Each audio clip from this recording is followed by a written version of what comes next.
It was sweet to watch two lovebirds perched on a tree enjoying the warm summer sun. Miss Chang had been endlessly searching for true love for her daughter, spending money on marriage agencies, yet every date she went on ended in failure. Su-bin grew frustrated with the expenses for each date and urged her mother to think practically. The girl felt deeply hurt, regretting the wasted money, but her mother was determined not to repeat the same argument again. The girl's anger escalated, insisting the matchmaking attempts stop. The girl said that it would indeed be the last time. Shoved toward the door in her mother's fury, she tripped slightly on the threshold, barely catching herself from falling. As she walked down the street, she muttered her frustration over her mother's relentless behavior and the tteokbokki stall in that godforsaken place. She continued walking, weighed down by sadness and anger. Despite repeatedly telling her mother she wasn't interested in marriage, her feelings were ignored. At first, she barely noticed her surroundings, but gradually, she saw blooming gardens and bright sunshine. The lovely weather lifted her spirits as she strolled, appreciating the scenery around her. Arriving at the restaurant for her date, she met a friendly-looking man, introduced as the eldest son of the Jonggajep family. They started chatting. She smiled as he described living with his parents and his desire for a future wife who would handle housework rather than pursue a career. He explained that his parents had worked hard their whole lives, and as the eldest son, he hadn't been able to help them much. He expressed his wish to ensure his parents' comfort in retirement, and she listened politely, acknowledging his perspective. He inquired about her father's health, and she quietly admitted he hadn't been doing well. Su-bin revealed that her father had been in a serious car accident 3 years ago, and the man seemed to take her words to heart. He asked if she was the only one supporting her family, which caught her off guard, leaving her silent as she sipped her drink. Setting her glass down, she listened as he asked about the size of her restaurant. She explained that it wasn't big at all, just a tiny snack shop selling tteokbokki near a school in a building she rented. She added that she had to pay rent and only earned from sales. He expressed that he understood. He asked if she really planned to continue living with her parents, noting that it was a little confusing.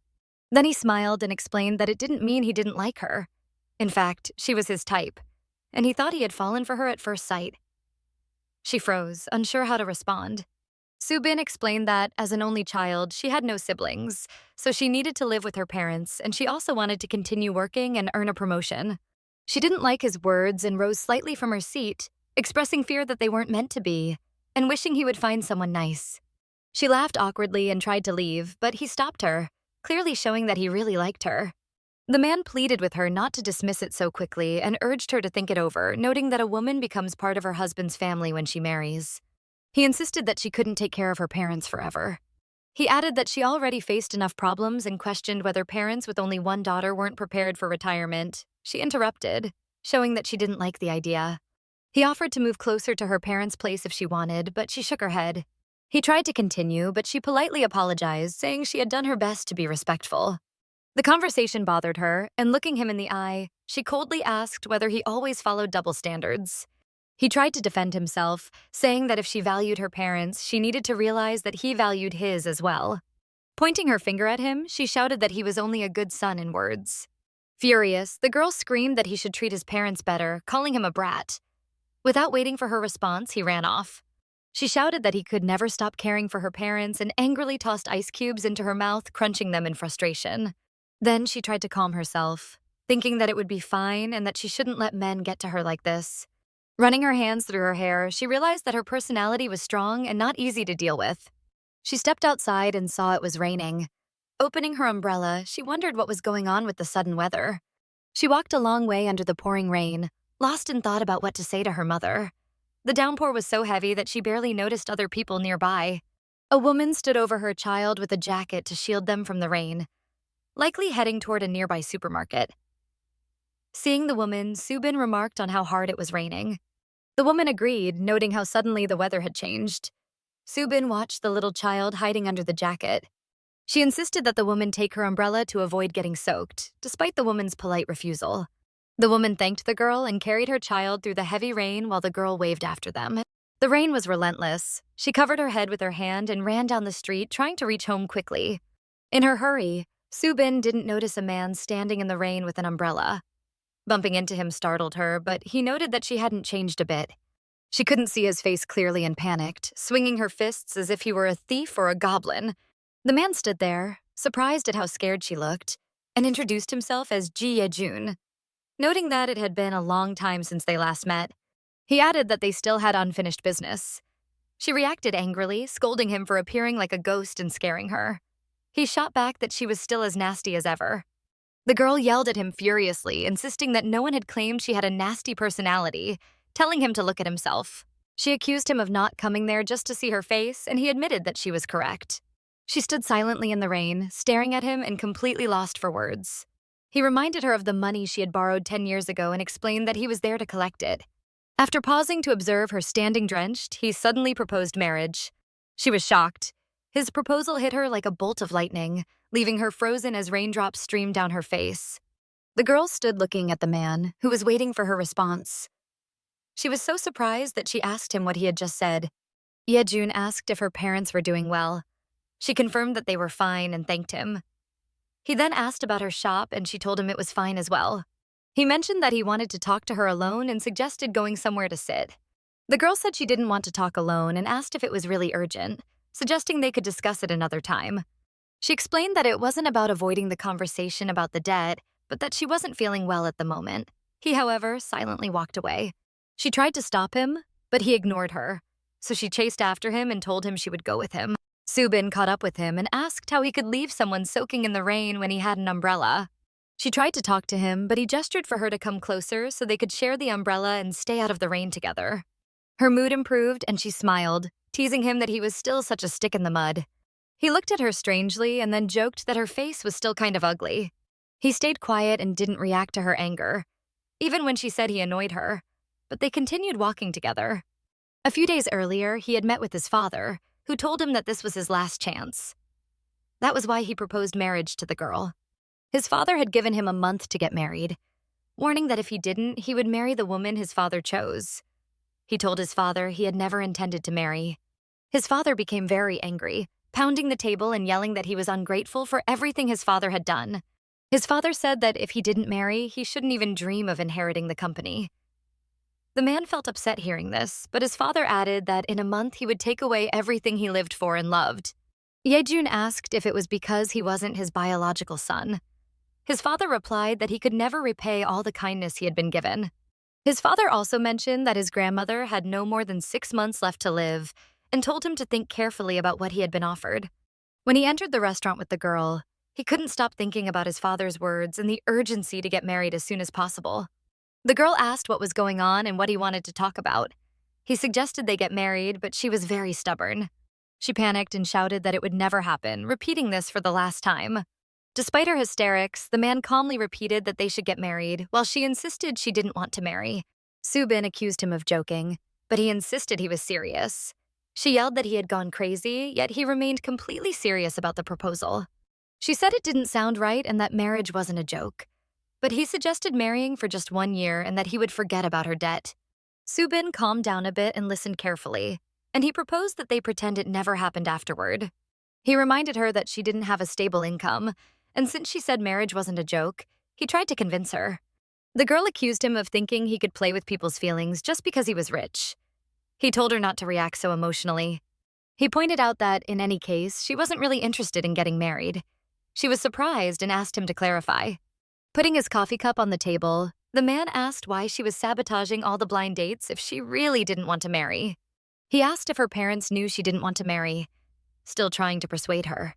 She asked if he had tried to find information about her, thinking his behavior was unacceptable. Ye-jun said she shouldn't have expected him to come unprepared, explaining that he wasn't the type of person to act without preparation and assumed she knew him better than others. The girl thought he was right since she had known him since childhood and knew his unbearable personality well. She even described him as a sly guy, like a snake who always got what he wanted. That was Ye-jun. Her head started hurting badly and she said he hadn't come to her before, and that she would somehow repay the debt. He asked her how she planned to do that. Su-bin pursed her lips and stared at him. He reminded her that he had given her 10 years without interest and still asked how she would pay him back. He told her the contract would expire next month, and no matter what situation she was in, he wanted everything returned on time. The girl picked up her bag to leave, but he told her to think carefully about it. He added that after 1 year, he would pay her well so she could live with her parents comfortably. Su-bin looked at him in disbelief, laughed, and told him he couldn't bribe her with such nonsense, sending him away. She thought he was such a fool as she stormed out of the restaurant, leaving him alone with his coffee. At the exit, she smiled and asked Ye-jun if he even understood what he was saying, noticing his umbrella by the door. She grabbed his umbrella, ran outside, hoping he would get wet and sick, and finally returned home late at night. Her mother was happy to see her back and asked what happened on the date and if she had been with him the whole time. The daughter didn't want to tell much and said she was a bit tired and would go to sleep first. She quickly ran to her room, telling her mother she needed some sleep as well. Once in her room, the girl quickly lay on her bed, hugging her pillow, saying she was very tired but she couldn't fall asleep for a long time, remembering the man's words about giving her the money 10 years ago and her promise to repay it. She thought about how the money she borrowed from Ye-jun, 100 million won, had helped them in many ways. Su-bin had opened a small snack shop for her mother and used some money for her father's treatment. She could have repaid the debt with a loan if needed. But the problem was that Ye-jun wanted the debt repaid not with money, but through marriage. She realized she had made a big mistake, turned to the other side, and tried to sleep since she had work the next day. That's how she first met Ye-jun. They had been in elementary school together for 6 years, and at their first meeting, someone had pressed the wrong button. The girl had done it with good intentions because she was a kind and sweet girl, full of hope. He told her she wasn't very confident, which was why their relationship never worked out from the beginning. It all started when a new boy transferred to their school. He was incredibly popular with all the girls and seemed almost otherworldly, just stunningly handsome. The boy really was striking, with a handsome face, dark hair, and a neat hairstyle. His eyes showed warmth and friendliness. He was calmly sitting in class reading a book when a very strange girl approached him. She put a small box on his desk and asked if he wanted to drink it. She suggested he probably hadn't eaten yet and asked if he was hungry. The boy looked at her strangely and asked what kind of weirdo had come over. The girl became very angry at him for insulting her.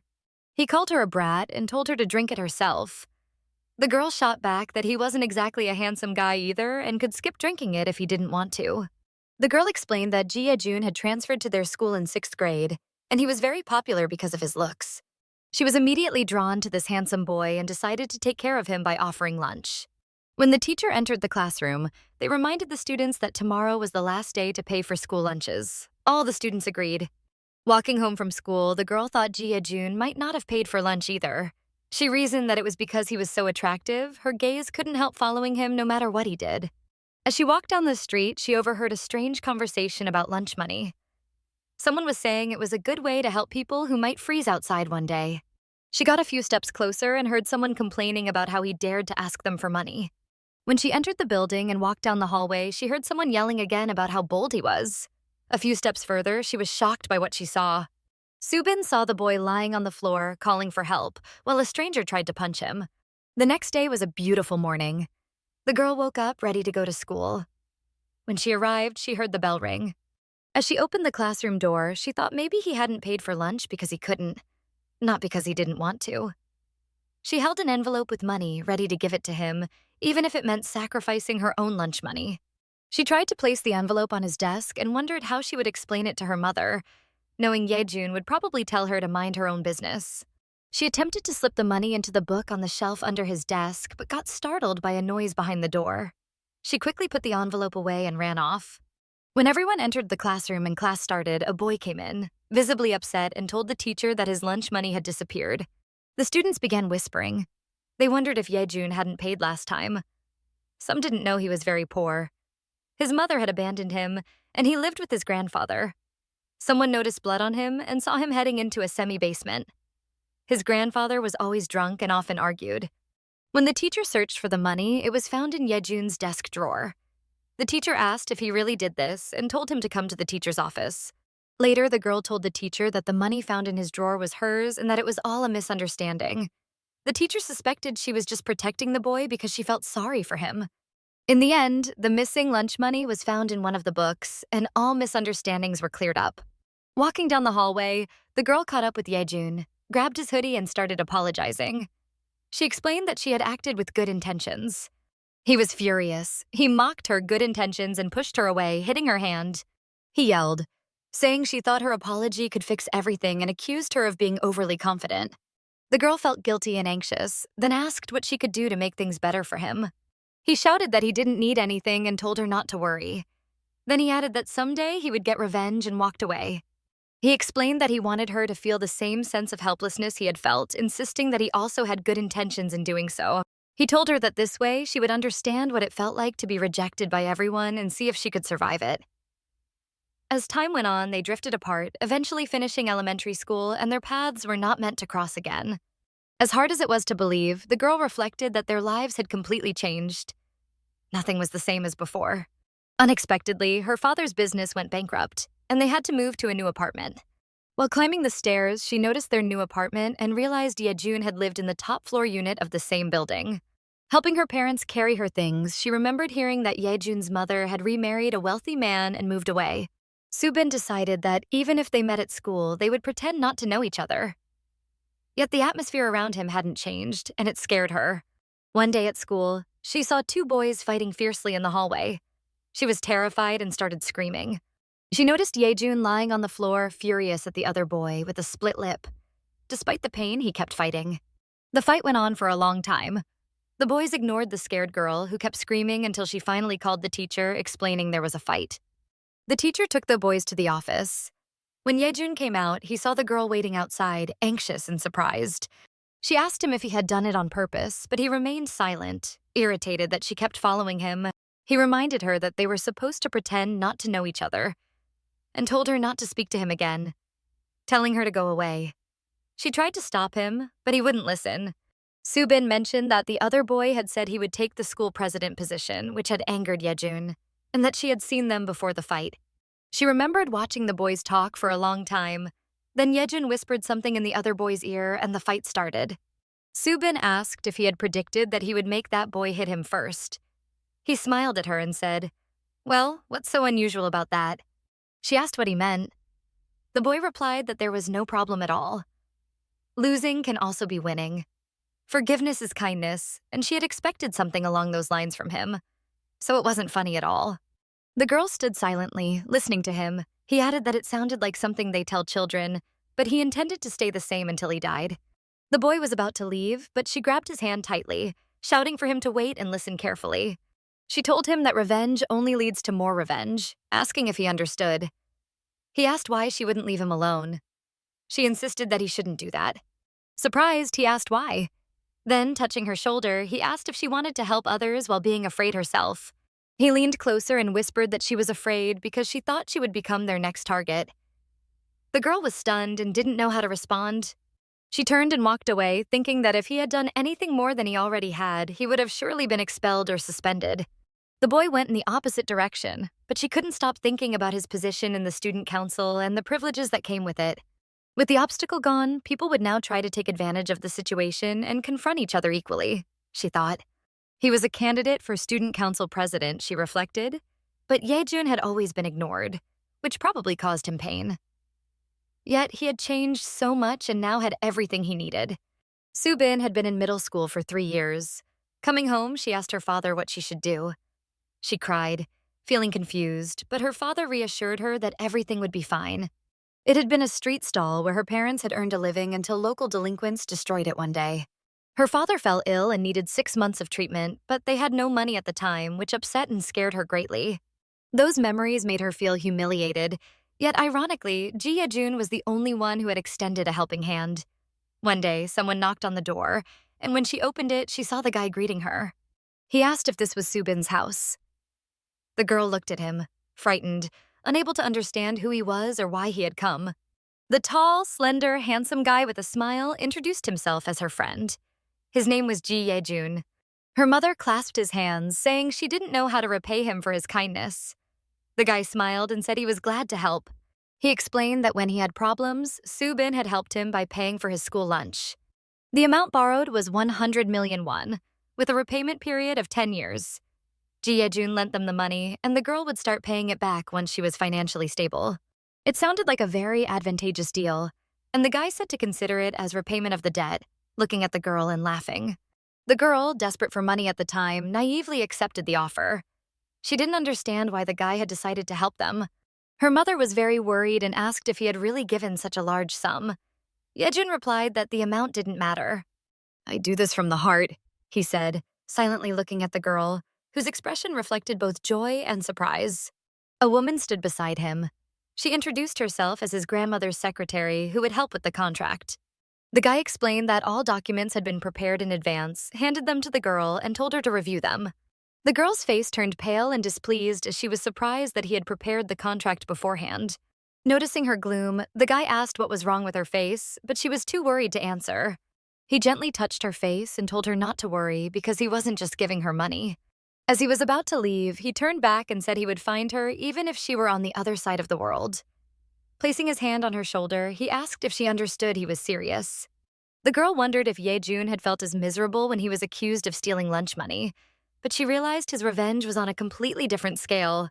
The next day, she went to work at the office as a deputy director and performed her duties very professionally.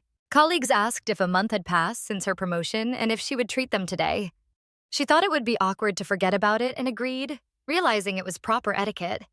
"Yes, I will treat you all," she said, and her colleagues cheered that the deputy director was the best. After work, they went to a restaurant, enjoying a wonderful evening and ordering expensive dishes. After dinner, everyone left satisfied, thanking her for the meal. Su-bin was pleased that everyone had enjoyed it. However, when she checked her phone, she saw her credit card balance was almost empty this month, and she felt disappointed. Standing at the bus stop, she thought that she was the only one in her family earning money, so she couldn't treat it as her personal wealth. On the bus, she reflected that even working like an ant, money still slipped through her fingers. Making money was not fun at all. She muttered to herself that she was fed up, realizing she needed to repay the credit step by step instead of burdening Ye-jun. Thinking about how Ye-jun had helped her repay illegal partial loans, she knew she couldn't refuse him even if he asked for money now. She recalled his words, just 1 year, and then he would even pay extra for her. She thought carefully about it.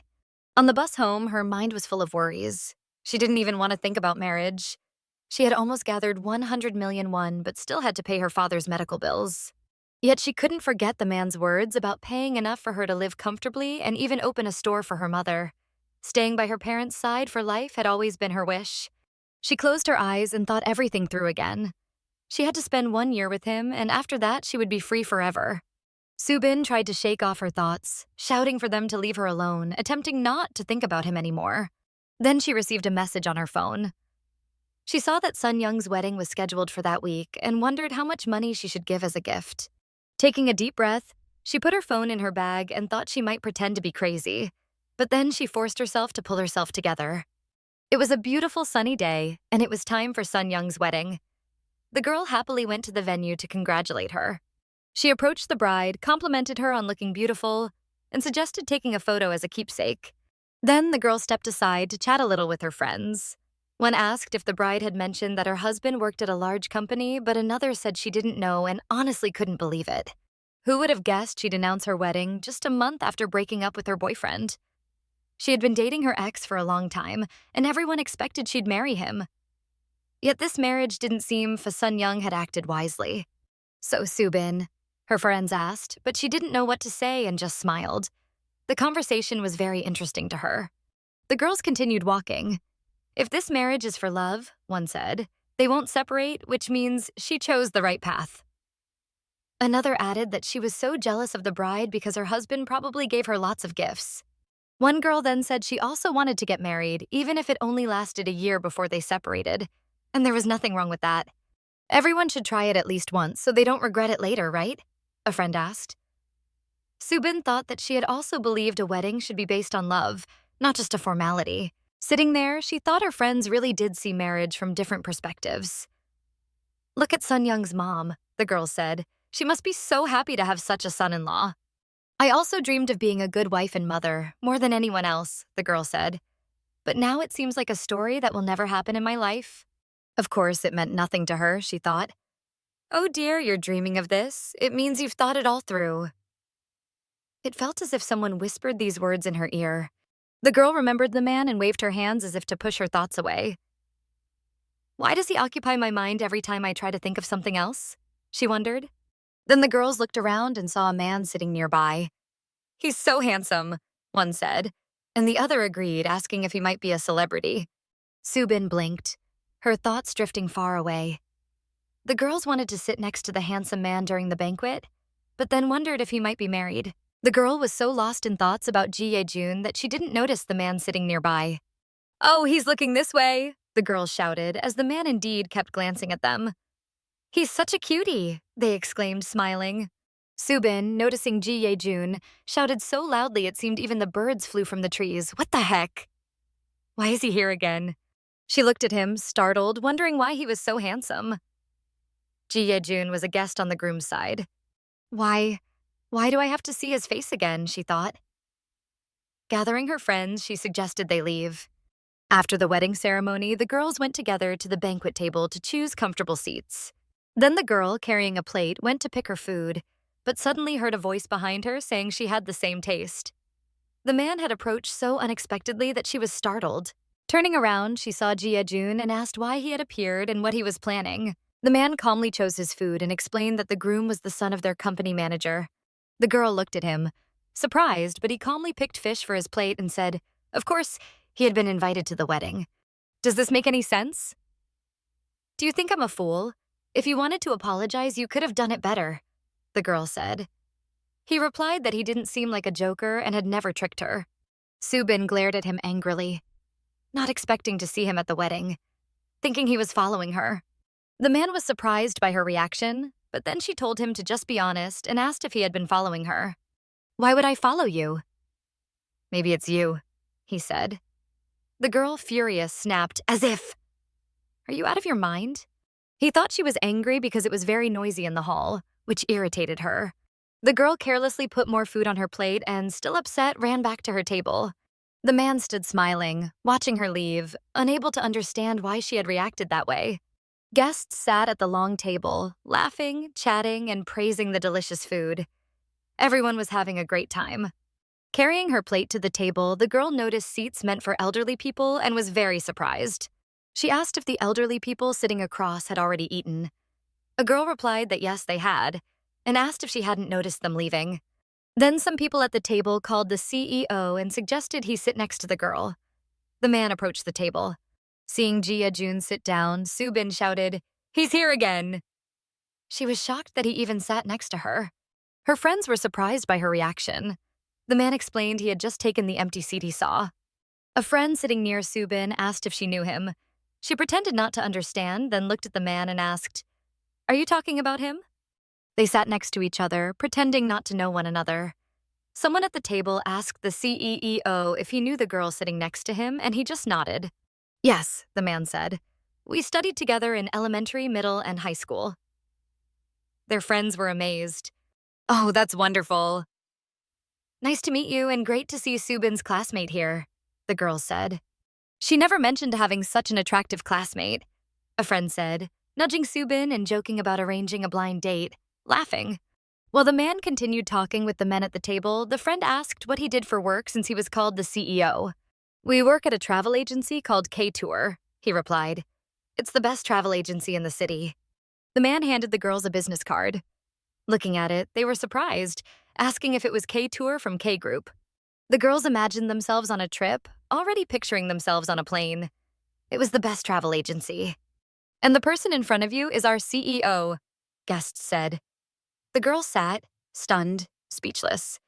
While everyone chatted cheerfully, a man quietly approached the table. He addressed the girls, who initially didn't notice him. Placing his hands on their shoulders, he exclaimed, "Who do I see and what beautiful ladies are at this wonderful table?" Looking around, he spotted Su-bin and remarked that she was here too, becoming more beautiful with each passing day. He approached the girls, looked at them, and suggested they sit together so they wouldn't appear like zombies. The girls agreed. He asked them what was wrong with their faces. Su-bin wondered why this man was here. The girls thought they didn't even know him. But the man continued, saying it had been so long since their last meeting and asked how she had been. Taking a glass in her hand, the girl thought of Jin-sung. His name was Choi Jin-sung, and in college everyone called him an explosive bomb because he became unbearable when he drank. She wondered if she should be happy to see him.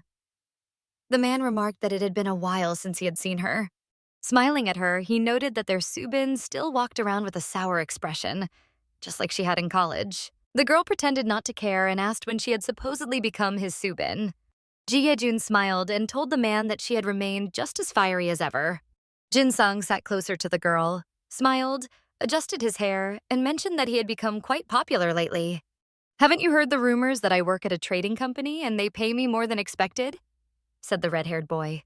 Rumors spread so fast these days. The girl tried to focus on eating, ignoring him, thinking that it wasn't unusual. Time passed, and he still liked to show off. She thought she'd had enough of his games, remembering their college days. He hadn't changed at all. Noticing she was ignoring him, the man laughed and asked why she was doing so. She thought that, in truth, she couldn't stand him, especially being a third-generation chaebol. He addressed her again, saying he was talking to her. She replied that she heard him and tried to recall what he had said about his business dealings. Then she looked at him and accused him of selling fake goods, claiming that his watch was one of them. The man turned red, his face showing anger and his body trembled. The conversation with her was unpleasant for him. A few minutes later, he lifted his head, looked at her seriously, smiled, and admitted that she had asked correctly about the watch. Choi Jin-sang, trembling, held a glass and asked what had happened with the guy from medical college, recalling that she had said they were planning to get married. Ye-jun listened carefully to what the man said. Jin-sang mentioned that rumors had spread that the guy had left her because he had an affair with the granddaughter of a CEO from a large company. Su-bin was furious that he had said such things about her in front of everyone, gritting her teeth to stop herself from hitting him. She slammed her fist on the table, feeling embarrassed, but Jin-sang smiled and asked if what he said was true or not. The man reminded her that she had said she was going to marry the medical college guy, and he wasn't the only one who remembered. Jin-song laughed loudly, slapping the table, calling her overconfident Shin Su-bin. Ye-jun sat quietly, listening carefully. The man continued, saying she had raised her nose too high, which didn't suit her surroundings, asking if it made her like Pinocchio. Back in college, he said, you were infamous for not leaving your room. The girl listened nervously, holding the fork on the table. Isn't that a terrible judgment for a girl? He said. The friends whispered among themselves, saying Su-bin's ex was a taboo subject, but they couldn't stop the conversation.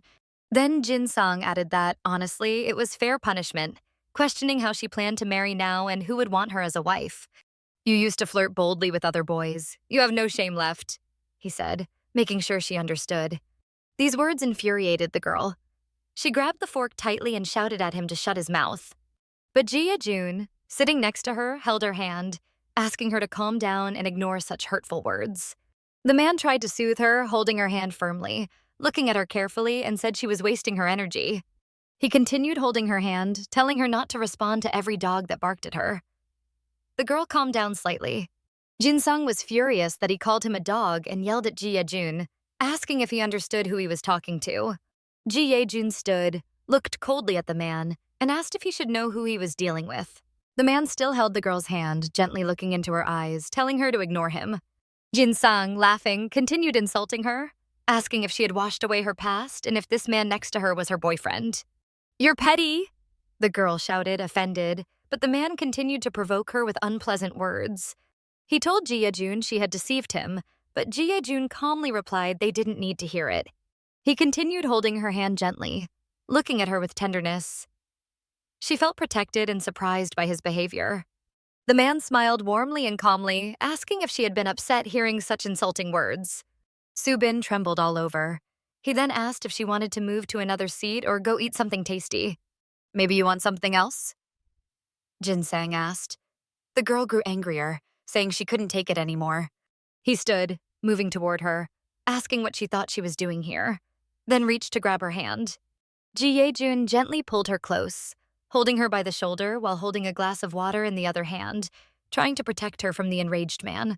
When Jin-sung wouldn't calm down and continued insulting her, the man splashed water in his face, trying to stop him and saying there was a limit to everything. The man was furious, water dripping down his face. Security arrived and told him he couldn't behave like that here. Ye-jun placed the empty glass on the table and, without letting go of the girl, told him to stop immediately. Jin-sung became even angrier, shouting about the water, but the security continued trying to escort him out. Don't you get it? He yelled at the security, struggling and resisting. The guests at the table began asking if the CEO was okay. Her friends rushed to the girl, shocked by what had happened, asking if she was all right. She thought he had completely lost his mind. What on earth had he been trying to do? Ye-jun asked her if she was okay, wrapping an arm around her shoulder, and she replied that she was fine. Her friends saw the man and the girl chatting so sweetly, then asked if they had been flirting and smiled warmly. The man just smiled, but she shouted that there was no flirting, that it was nonsense. They weren't in that kind of relationship. In fact, they could barely stand each other. One of her friends turned to her and said it seemed like the CEO didn't agree with Su-bin. She was very surprised. The man gave her a strange look and smiled slightly. What a silly expression. Why did he make that face, she wondered. She looked at him very seriously and said that perhaps he should adjust his expression because she didn't like how he was looking at her. All the guests sitting nearby were watching them closely. Then the man admitted that, honestly, he had been chasing Su-bin one-sidedly. Her friends ran over to her, gently nudging her, saying they had known it would happen. What a surprise. Why had she kept it from them? And now they understood why Choi Jin-sang had been so jealous. She replied that it wasn't true, not to listen to him, that he was lying and they had misunderstood everything. You amaze me, the man said. He reminded her that he had come to see her the other day, then smiled at her and asked, "Let's get married." She was furious and confused, not understanding why he was saying this now. Hey, what are you doing? Why are you proposing this now? She shouted. She was surprised, but he gently took her finger and promised that he would take good care of her. Looking at her with loving eyes, he told her to stop wandering and settle down with him. She looked at him, thinking there was no way she could refuse. God, could this really be true? She thought. He took her hand and suggested they leave. Once they were outside and the door closed behind them, she yelled that he had completely lost his mind and demanded to know why he had said such nonsense in front of her friends. He pressed a finger to her forehead and asked how she could make a scene after he had helped her. She replied that nobody had asked him to help. Determined, he said he didn't think she had the right to speak that way, but she objected. Then he remembered those school days, the quiet talks between kids, their eyes scanning him from head to toe. Those cold stares were expected. She felt a slight shiver run through her body, but he reminded her that she had helped him back then, even though he had asked her to. That's what I thought, she replied. He stood there quietly, watching her. The memories of those school days and everything he had endured back then pained him deeply. Su-bin tried to understand why he had done it and started yelling at him to speak plainly, not to try and deceive her. They stood there for a long time in silence, staring at each other until she asked if he hadn't wanted to help her. At least that's what she thought. He didn't respond. She continued, asking if he wanted them to believe they were going to get married. Ye-jun met a strange expression, and she demanded to know if that had been his plan, and why he had put on such a show. He paused thoughtfully, then said it seemed she had become smarter. He wanted to see how she would react to his words. What? Are you crazy? She shouted. She was furious again, but he said it was better this way. She was so angry that she waved her hand in front of his face, demanding to know why he had said they had met before. Flailing her arms, she slipped and nearly fell. She barely caught herself and screamed in fright. He noticed she was losing her balance, quickly stepped forward, reached out, and caught her. As always, he tried to help her. She looked at him, terrified, unable to understand what had happened or why she had almost fallen. Her eyes showed fear, anger, and surprise all at once. As they continued walking, he asked how she hadn't broken her head by now. She shot back, "Are you serious?" He tried to walk ahead and leave her alone, but she stopped him. He paused and suggested they grab a bite to eat. The girl was annoyed, remembering his earlier words about her being wiser now and that it was better this way. She muttered to herself, "Maybe look at yourself first."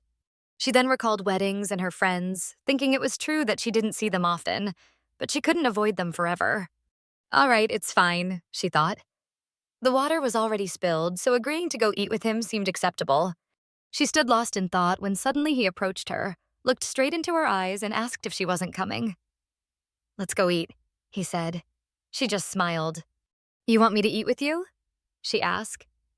"And then you'll leave me alone, right?" "If we eat, you eat." She wanted him to leave her in peace as soon as possible. The man thought for a moment and then said, "Su-bin, you're quite a contradictory person." He liked that about her character.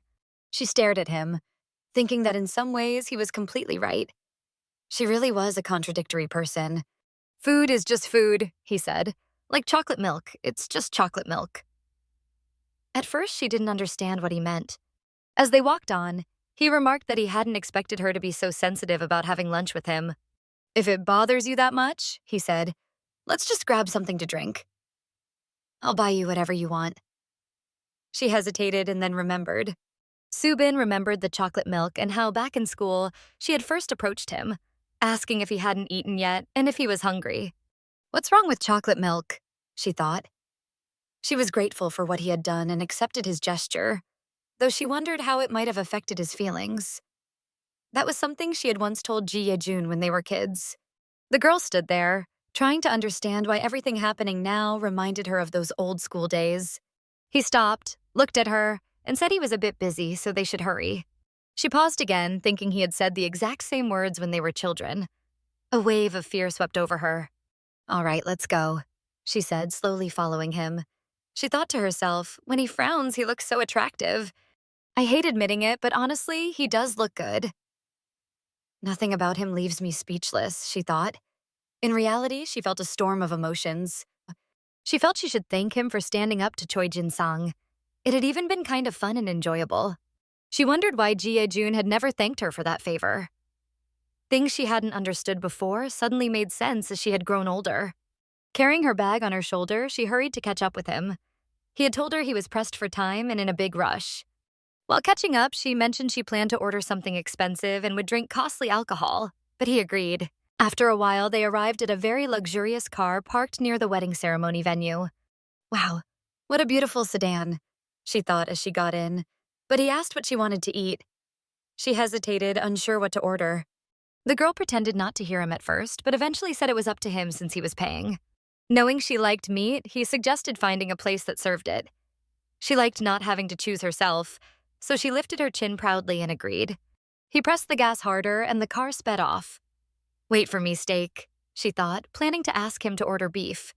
They sped through the city at night when his phone rang. Pulling it from his pocket, he saw it was his grandfather calling. Hello, he answered. His grandfather asked where he was, and the man replied that he was in the city and driving. What happened? He asked. His grandfather explained that his grandmother felt very ill and had lost consciousness. The news filled him with worry. Upon hearing this, something clicked in his mind, and he sharply turned the car in another direction at high speed. She didn't understand and shouted, asking why he turned the car, but he gripped the wheel tighter and drove on without explaining. Turning to look at him, she asked what was wrong with his expression, what had happened, and where they were going. He explained that his grandfather had called and said his grandmother had lost consciousness. Su-bin was shocked by the news. Finally, she understood why he was rushing. He was deeply worried, driving fast and barely speaking.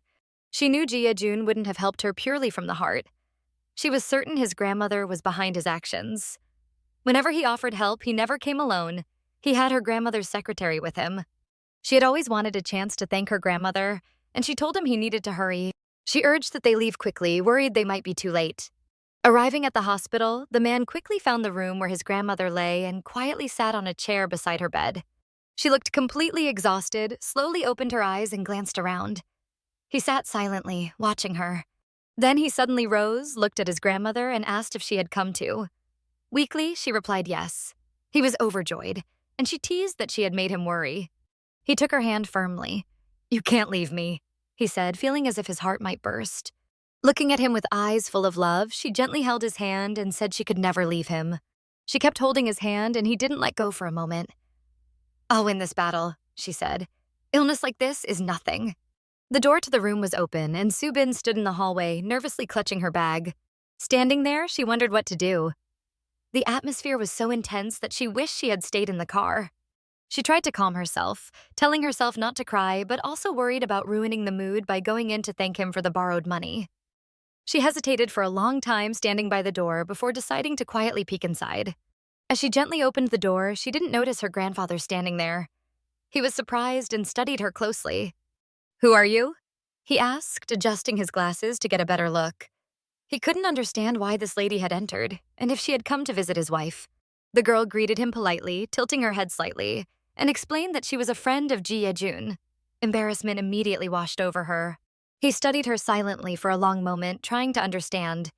She worried she had made a mistake by claiming to be his friend. You're Ye-jun's friend? He asked, taking her hand. Oh my, you came with him to visit grandmother. He held her hand for a long time without letting go. He asked if she had been with Ye-jun when he answered the call and rushed here. She nodded in agreement. Grandmother, look who's here, he said, still holding her hand. She felt extremely awkward. This lovely lady, Ye-jun's friend, he added. Su-bin stood there, stunned, unable to speak. Ye-jun approached his grandfather and asked him to wait, which surprised him. Su-bin thought this was the first time anyone had called her charming. Ye-jun's friend? The grandmother asked, astonished. Su-bin tried to respond but didn't even know what to say. The woman raised her head slightly to get a better look and asked why Su-bin was there, wanting to get to know her better. As she tried to support herself on the bed, her hand slipped and she began to fall. "God, help me!" the grandmother cried out in fright. Ye-jun panicked, fearing she would fall. He looked at Su-bin sitting nearby and shouted for her to hold her. The girl quickly stretched out her arms, catching the grandmother. Being nearby, she saved her from falling. "Are you okay?" she asked, holding her by the shoulder. The grandmother said she was fine and was deeply grateful to Su-bin for saving her. Su-bin smiled, pleased that the atmosphere in the room had shifted naturally. Even the grandmother brightened and smiled. "What a lovely girl Ye-jun has. What's your name?" asked the grandmother. "Shin Su-bin," she replied. The grandmother said even her name was beautiful. They began chatting warmly. The grandmother asked how long she had known Ye-jun, and the girl said since elementary school. "Oh my, so long," the grandmother said, gently stroking her hands. "Such a beautiful girl is dating my grandson." Su-bin felt a strange sensation. No one had ever looked at her so tenderly before. Memories of her ex-boyfriend's family, who had never accepted her or their upcoming marriage, resurfaced, causing pain. That had been her reason for not wanting to marry again. Perhaps remembering their mistreatment hurt her heart. Then the grandmother said she was very happy to meet her, and Su-bin wished her a speedy recovery. After saying goodbye to her grandmother, the girl stepped out of the hospital room and walked down the hallway. The man followed behind her. They moved in silence, not exchanging a single word. He looked at Su-bin, wondering if he had misjudged her. Soon after, they both stepped outside. They got into the car together and started driving, still without saying a word. Each was lost in their own thoughts. The silence between them only made the atmosphere heavier. Words were hard to find, so they just kept driving quietly. The girl felt uneasy about everything that had just happened and tried to start a conversation. But the man suddenly suggested eating gopchang, even adding that he knew a good spot nearby. They entered a nice little restaurant, sat down, and the man ordered gopchang along with a bottle of soju. He poured himself a drink. The girl watched him silently. Thirsty, Ye-jun drank the glass in one go and set it back on the table. He looked at her seriously. If she had no negative thoughts about marriage, he asked, why wouldn't she just accept his proposal? The girl was overwhelmed, unsure of what to say. For now, all she managed was that she felt sorry for his grandmother. The man reminded her that the money he had lent her wasn't even his. She had suspected as much and simply nodded. He paused, then explained where the money really came from and why he had turned to his grandmother for help. When he came to her, his grandmother had asked what was wrong, but he couldn't bring himself to explain. She reassured him that he could always tell her everything honestly. He couldn't reveal the full truth, so instead he told her that a friend who had once helped him was now in serious trouble. His grandmother listened carefully while he admitted that he wanted to help that friend, even though he wasn't sure his intentions were completely selfless. Loving him dearly, his grandmother agreed to help but told him not to say a word to his parents. "This has to stay just between us," she had said. The man confessed that the money had been secretly set aside by his grandmother, hidden from his parents. The girl was shocked to hear that. To make it clear, he repeated that he had taken the money from his grandmother and admitted he still felt guilty about it. Normally, he hated playing on people's sympathy, but in this case, there was no other way. He knew Shin Su-bin was exactly the kind of person who would react to it. They sat in the cafe talking. The girl thought back to when her world had seemed to collapse under her feet, pulling her deeper into despair. During that darkest time, when she desperately needed medicine for her sick father, the boy and his grandmother had been the ones to reach out a helping hand. For that, she felt deeply grateful to his grandmother. No matter what, she owed her. Still, no matter how cold she might have seemed, she had never wanted to deceive anyone with the idea of a marriage of convenience. Was marriage really the only option? The girl finally said aloud that marriage wasn't as simple as he imagined. But Ye-jun countered that his father never went back on his word. He was prepared to give up everything, even public appearances and possessions. Whether he showed it or not, Ye-jun was already standing on the edge of a cliff. If it came down to it, he added, there would be no choice but to repay the debt he had once lent her. Then he spoke of his childhood. From the moment he was born, he had been unwanted. His maternal grandfather hated his daughter for leaving and drowned his anger in alcohol, beating him daily. Later, his mother took him away, and he was accepted into a new family. He recounted it all with pain in his voice. Yet even in the new family, no one recognized him except his grandmother, who had always loved and cared for him.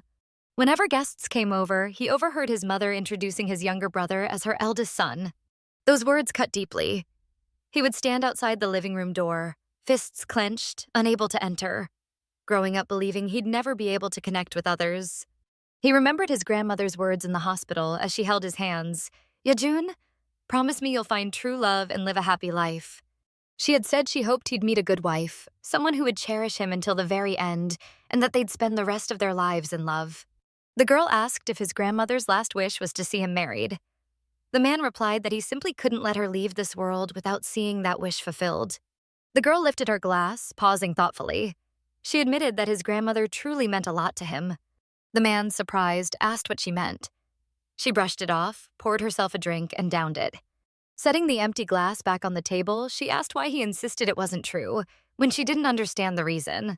Su-bin confessed that it felt as though he was trying to take his father's fortune and everything else. Then she asked if it was all because of her. She added that it was no wonder he felt different from the rest of his family, except for his grandmother. Yet inwardly, she thought he might actually be worse than the others. Running her fingers along the glass, she laughed lightly and told him it was time to come clean. Su-bin grabbed the bottle, poured herself another drink, and asked what exactly he was planning. The man only told her she was right about everything. He explained that he was only the family's son in name, but in truth, he had nothing to do with them. His father had never given him a chance to achieve anything on his own, he said bitterly, because he was still being controlled even now. Ye-jun poured her another drink and went on. As promised, he would give her the property after everything was done, and she'd be free to live however she wanted, starting fresh. But the girl frowned. Were they trying to form some kind of crime gang? The alcohol was getting to her. She then asked if he was planning to rob his own house. Laughing, he told her it wasn't such a bad comparison. Not long after, she grew completely drunk, repeating his name over and over before laying her head on the table. He told her to just say what she wanted, but she couldn't respond. She was feeling far too sick. Thinking about his childhood, the girl felt deep pity for him. She asked if it had been unbearably hard for him.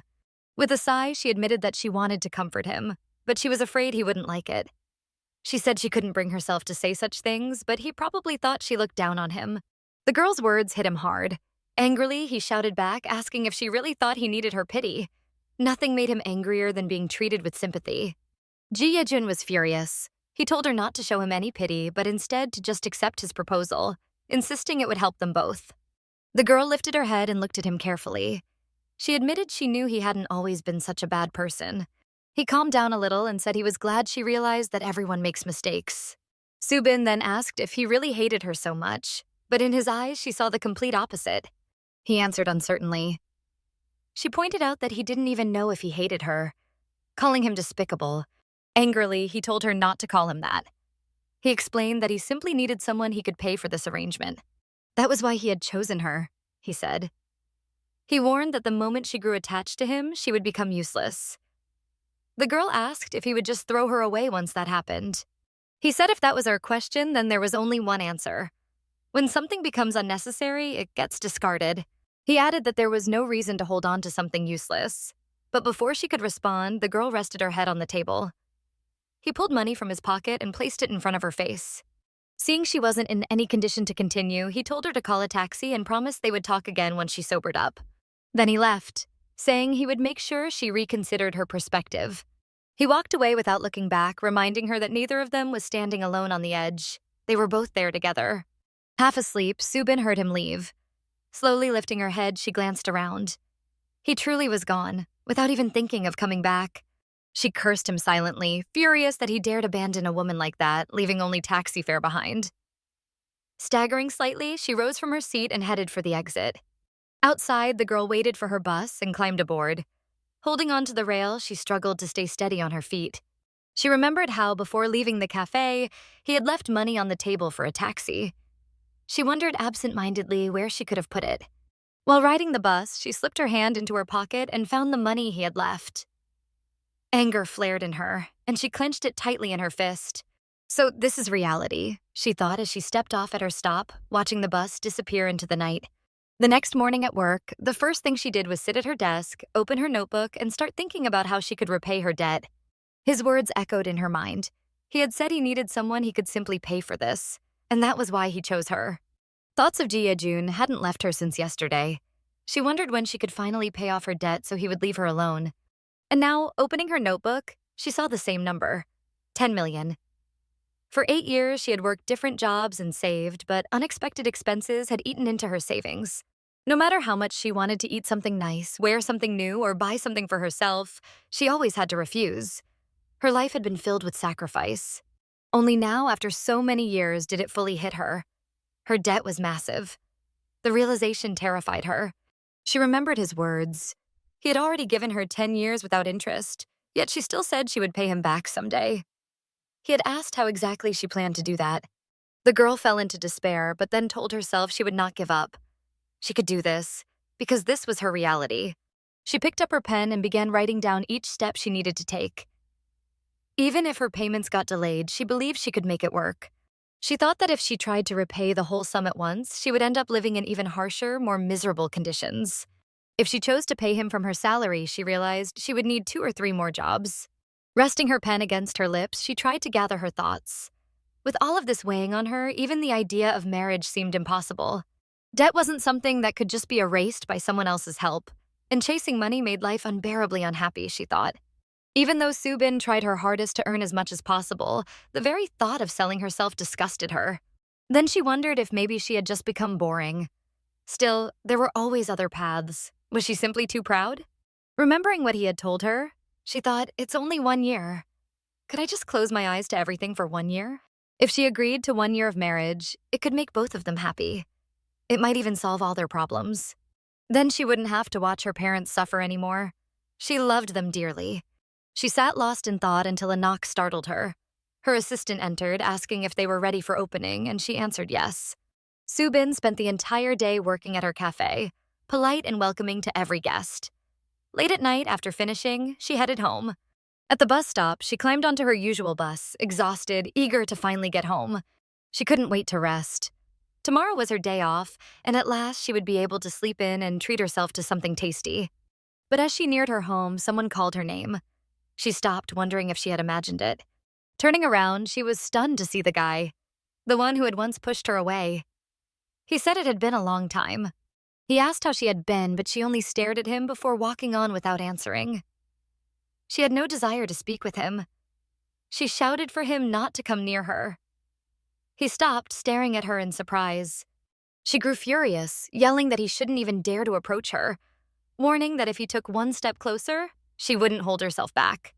But he caught up, touched her forehead with his hand, and she just looked at him silently. All he said was an apology. After their breakup, she had often wondered how she would react if she saw him again.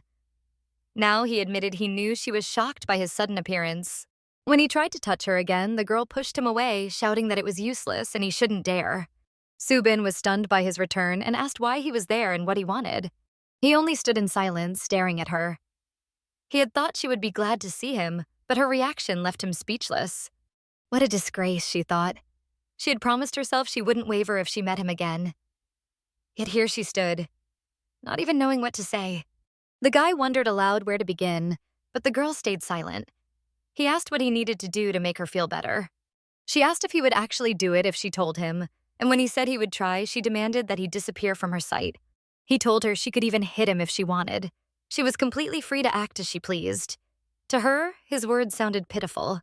Su-bin snapped back, saying she wasn't like him, not someone who hit others. He asked if she was still angry at him over the past, guilt weighing heavy in his voice. She reminded him that many years had passed since their breakup, yet he hadn't changed. Even if he did, he would never deserve her forgiveness, so she told him to leave quietly. While they were talking, her phone rang. Seeing it was from an unknown number, she hesitated.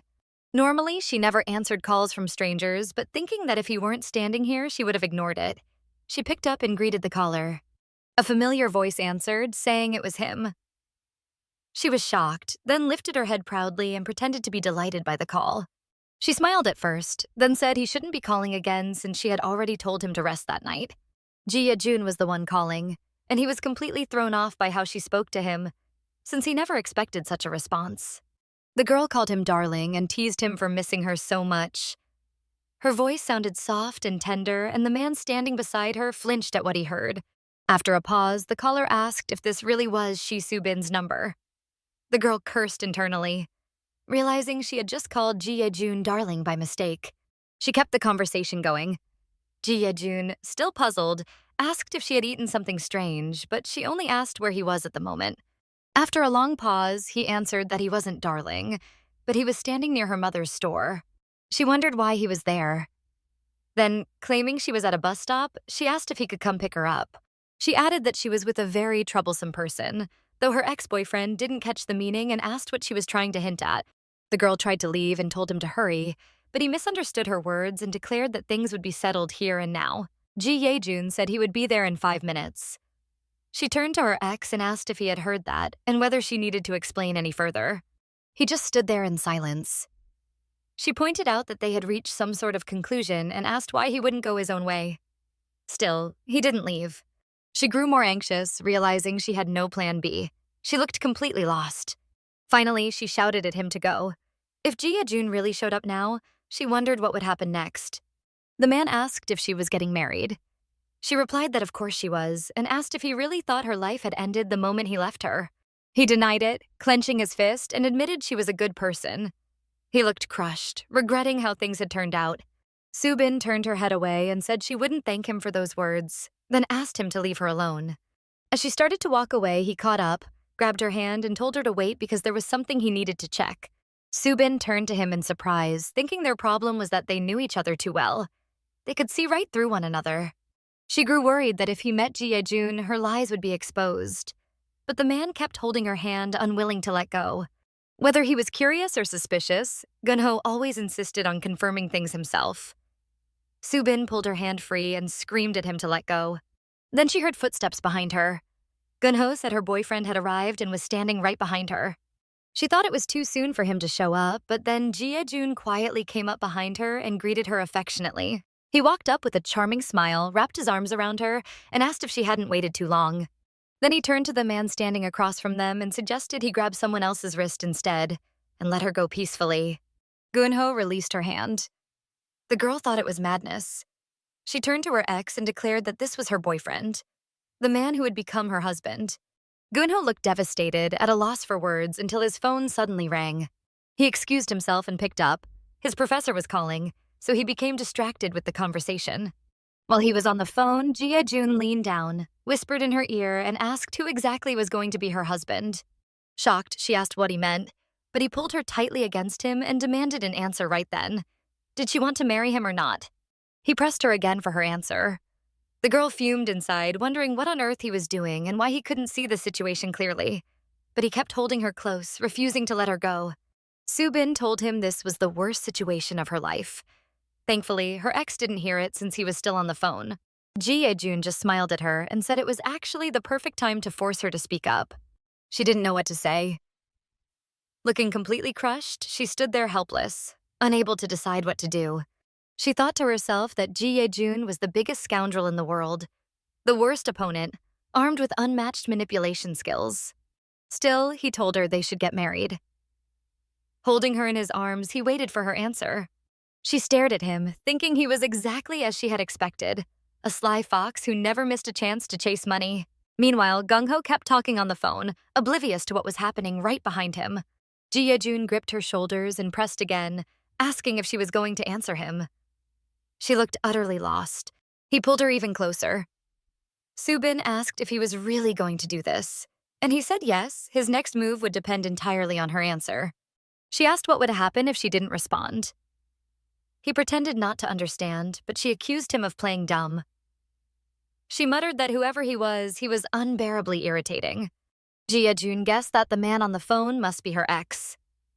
He glanced at him, standing there with his phone in hand, watching them intently. Ye-jun demanded that Su-bin answer before he counted to 3. He wrapped his arms tightly around her shoulders, holding her close, and began to count. 1, pulling her even tighter against him. The man counted 2, but the girl tried to stop him. Gung-ho stood nearby, silently waiting to see what would happen next. When the man said 3, the girl began to resist, shouting loudly that he was a bastard. She added that it was only for a year, and so she would do it. Ye-jun smiled, pulled her even closer, and said it felt wonderful to hear her agree. After she calmed down a little, he turned her face toward him, leaned in, and kissed her deeply. In that moment, she forgot all her troubles. The girl looked completely lost.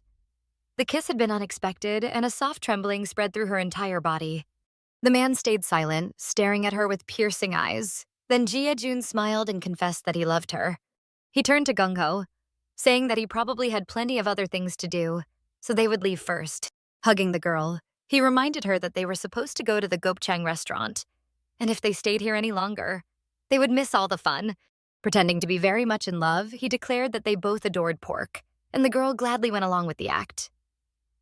Together, they headed to the restaurant. They wished Gung-ho well, telling him to take care and have a safe trip. Left alone, he simply stood there, watching them walk away. When they entered the restaurant, the girl's first order was alcohol. She looked deeply upset, sitting with an empty glass already in her hand. Sitting across from her, the man noticed her confusion and asked why she couldn't seem to collect her thoughts. He said the job was done and reached for food, but the girl's face burned red with anger. Pushing her chair back, she stood up furiously, waving her fists. She shouted that he was about to receive a deadly blow and that she would finally get rid of him. He told her to look at herself, pointing out she still had the habit of waving her hands around. She screamed back, demanding what exactly he had just said. He argued that he had helped her, yet she was acting like an animal. Hearing that, she grew even angrier.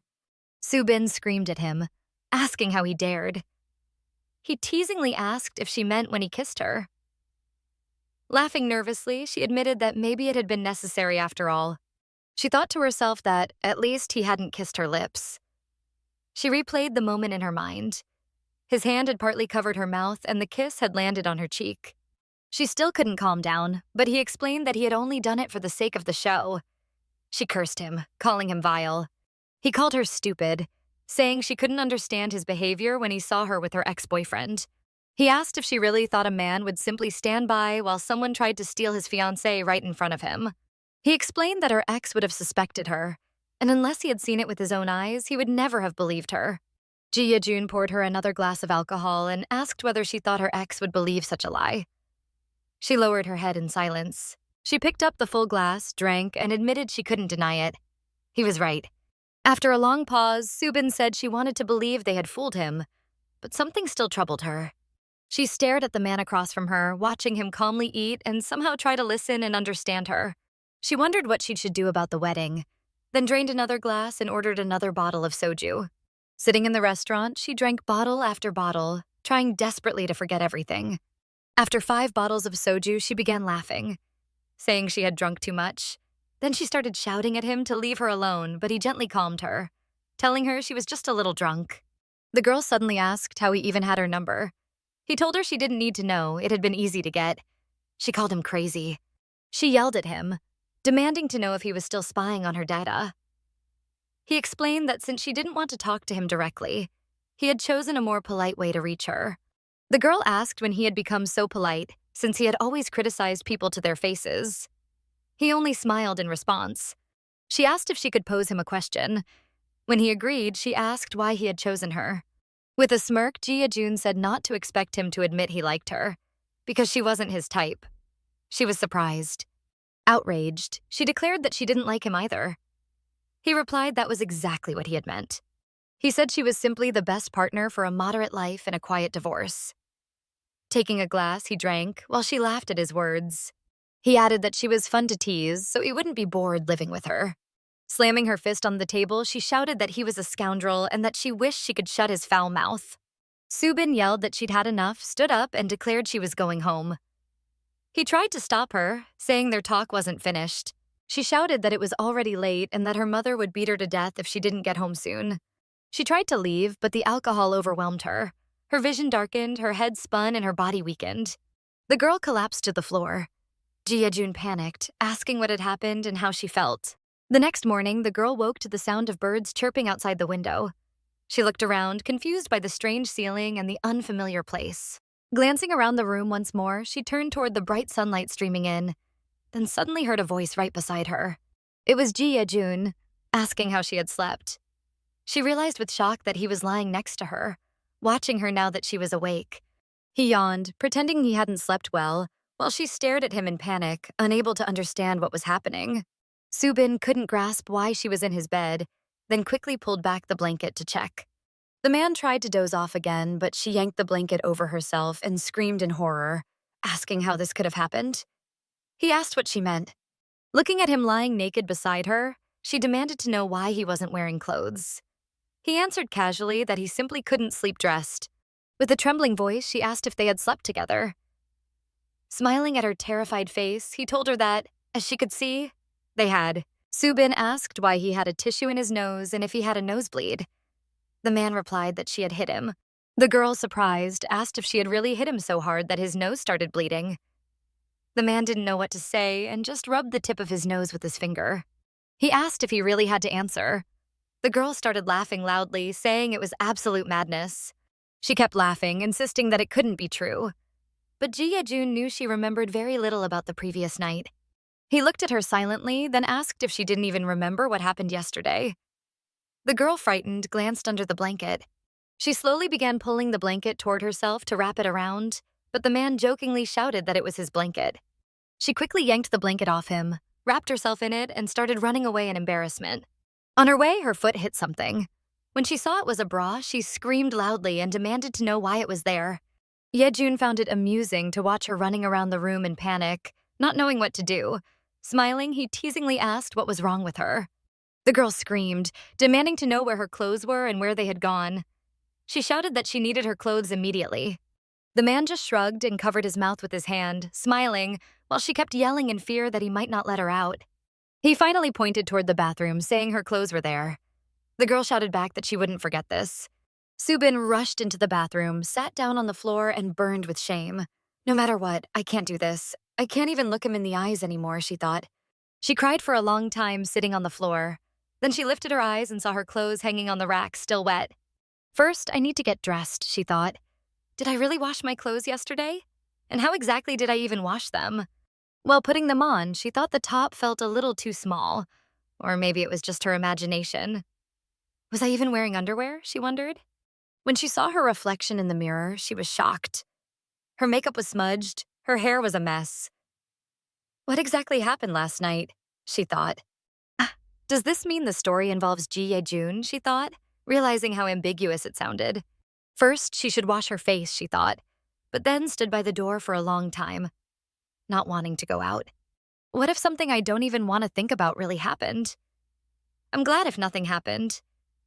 But if it did, what am I supposed to do then? She wondered. Last night was a mistake. A mistake. It truly was a mistake, Su-bin thought. But that also applies to Ye-jun. The girl wanted to end all of this as soon as possible. Opening the bathroom door, she thought it was time to move from words to action. When she stepped into the room, the man asked if she had rented the bathroom. Embarrassed, she muttered yes. He asked why she had taken so long to come out, saying he thought she had fallen and broken her back. She just looked at him with frightened eyes. She replied that she hadn't broken anything, and even if she had, he would have been the only one able to take her to the hospital. The man told her to move aside and walked into the bathroom. As she tried to leave, she stumbled and fell. She screamed that he was a freak, but he ignored her and grabbed a towel. Damn you, she thought, unsure whether to leave things as they were. This bastard, she fumed, glaring angrily at him. He looked at her sternly and told her to shut the door since he was trying to take a shower. Duh, but she stepped back toward the bathroom and said she needed to tell him something. He replied that he was listening.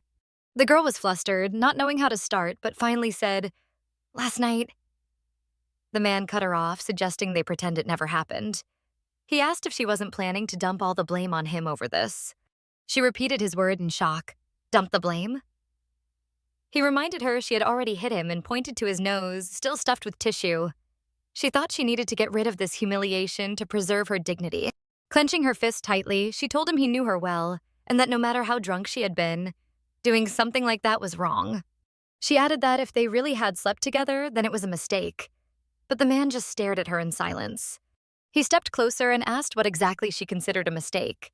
The girl didn't know what to say. Smiling, he studied her closely and told her to repeat what mistake she meant. She stayed silent, overwhelmed by strange feelings. Even though she was drunk and couldn't control herself, it was still both their responsibility, she thought, standing across from him with her eyes lowered. But why? Why do I feel like I'm the only sinner here? She wondered, before asking what he wanted. Su-bin said she would do whatever was in her power. Ye-jun looked at her in surprise and reminded her of the promise she had made last night. She had no idea what he meant. He said that what he wanted was something he thought she already understood. Then he hinted at saving her from her ex. She asked herself if she had missed something. Wait. This situation, she thought, pausing in confusion. This is strange, Su-bin thought. Something about Ye-jun's smile seemed unusual. But then the phone rang, and she told him to wait while she answered the call. Ye-jun said he would go take a shower. Meanwhile, she picked up the phone, confused about who would call her at such a time. Realizing it was her mother, she panicked. I'm doomed, she thought, staring fearfully at the screen. Her mother asked if she had spent the night at Jisoo's. The girl, nervous and unsure what to say, replied that yes, she had. Her mother said she understood. She explained that she thought Su-bin might be surprised to return home and find nobody there, since she had left in a hurry without sending a message. She added that her father had gotten slightly injured from a fall down the stairs but was being cared for at the hospital. So not to worry. 3 years earlier, after an accident, her father had ended up in a wheelchair. It was a miracle he managed to walk again, but the right side of his body was paralyzed and now he limped. Her mother asked if Su-bin could lock up the shop since she had rushed out and only slammed the door shut. She reassured her daughter that she was fine. Su-bin asked if her father was really okay. Her mother insisted he wasn't badly hurt. But he's probably covered in bruises now, Su-bin thought. She said the same thing last time too. Then she heard something drip onto the floor nearby.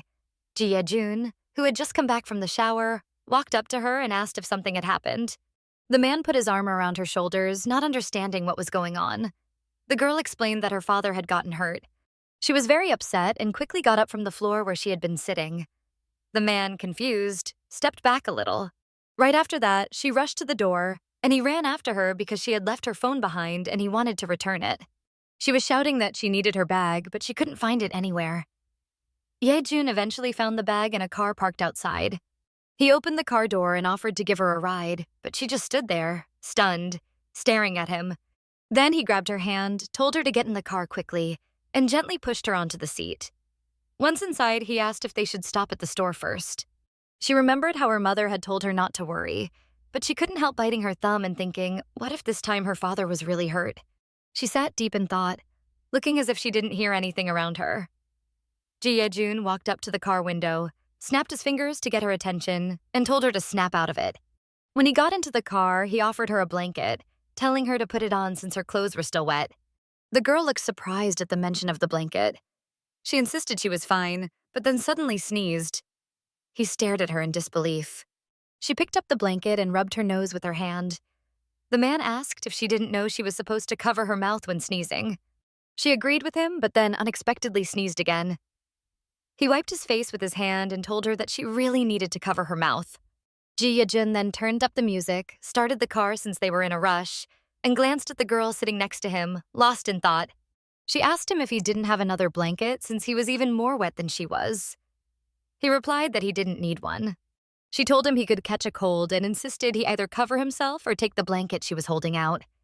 He answered that he'd use one if there was a second blanket and told her not to meddle in his business. Su-bin looked at him and noticed water still dripping from his hair since he had just taken a shower. She commented that he was spraying water all over the car. He brushed it off, saying at least he wouldn't catch a cold.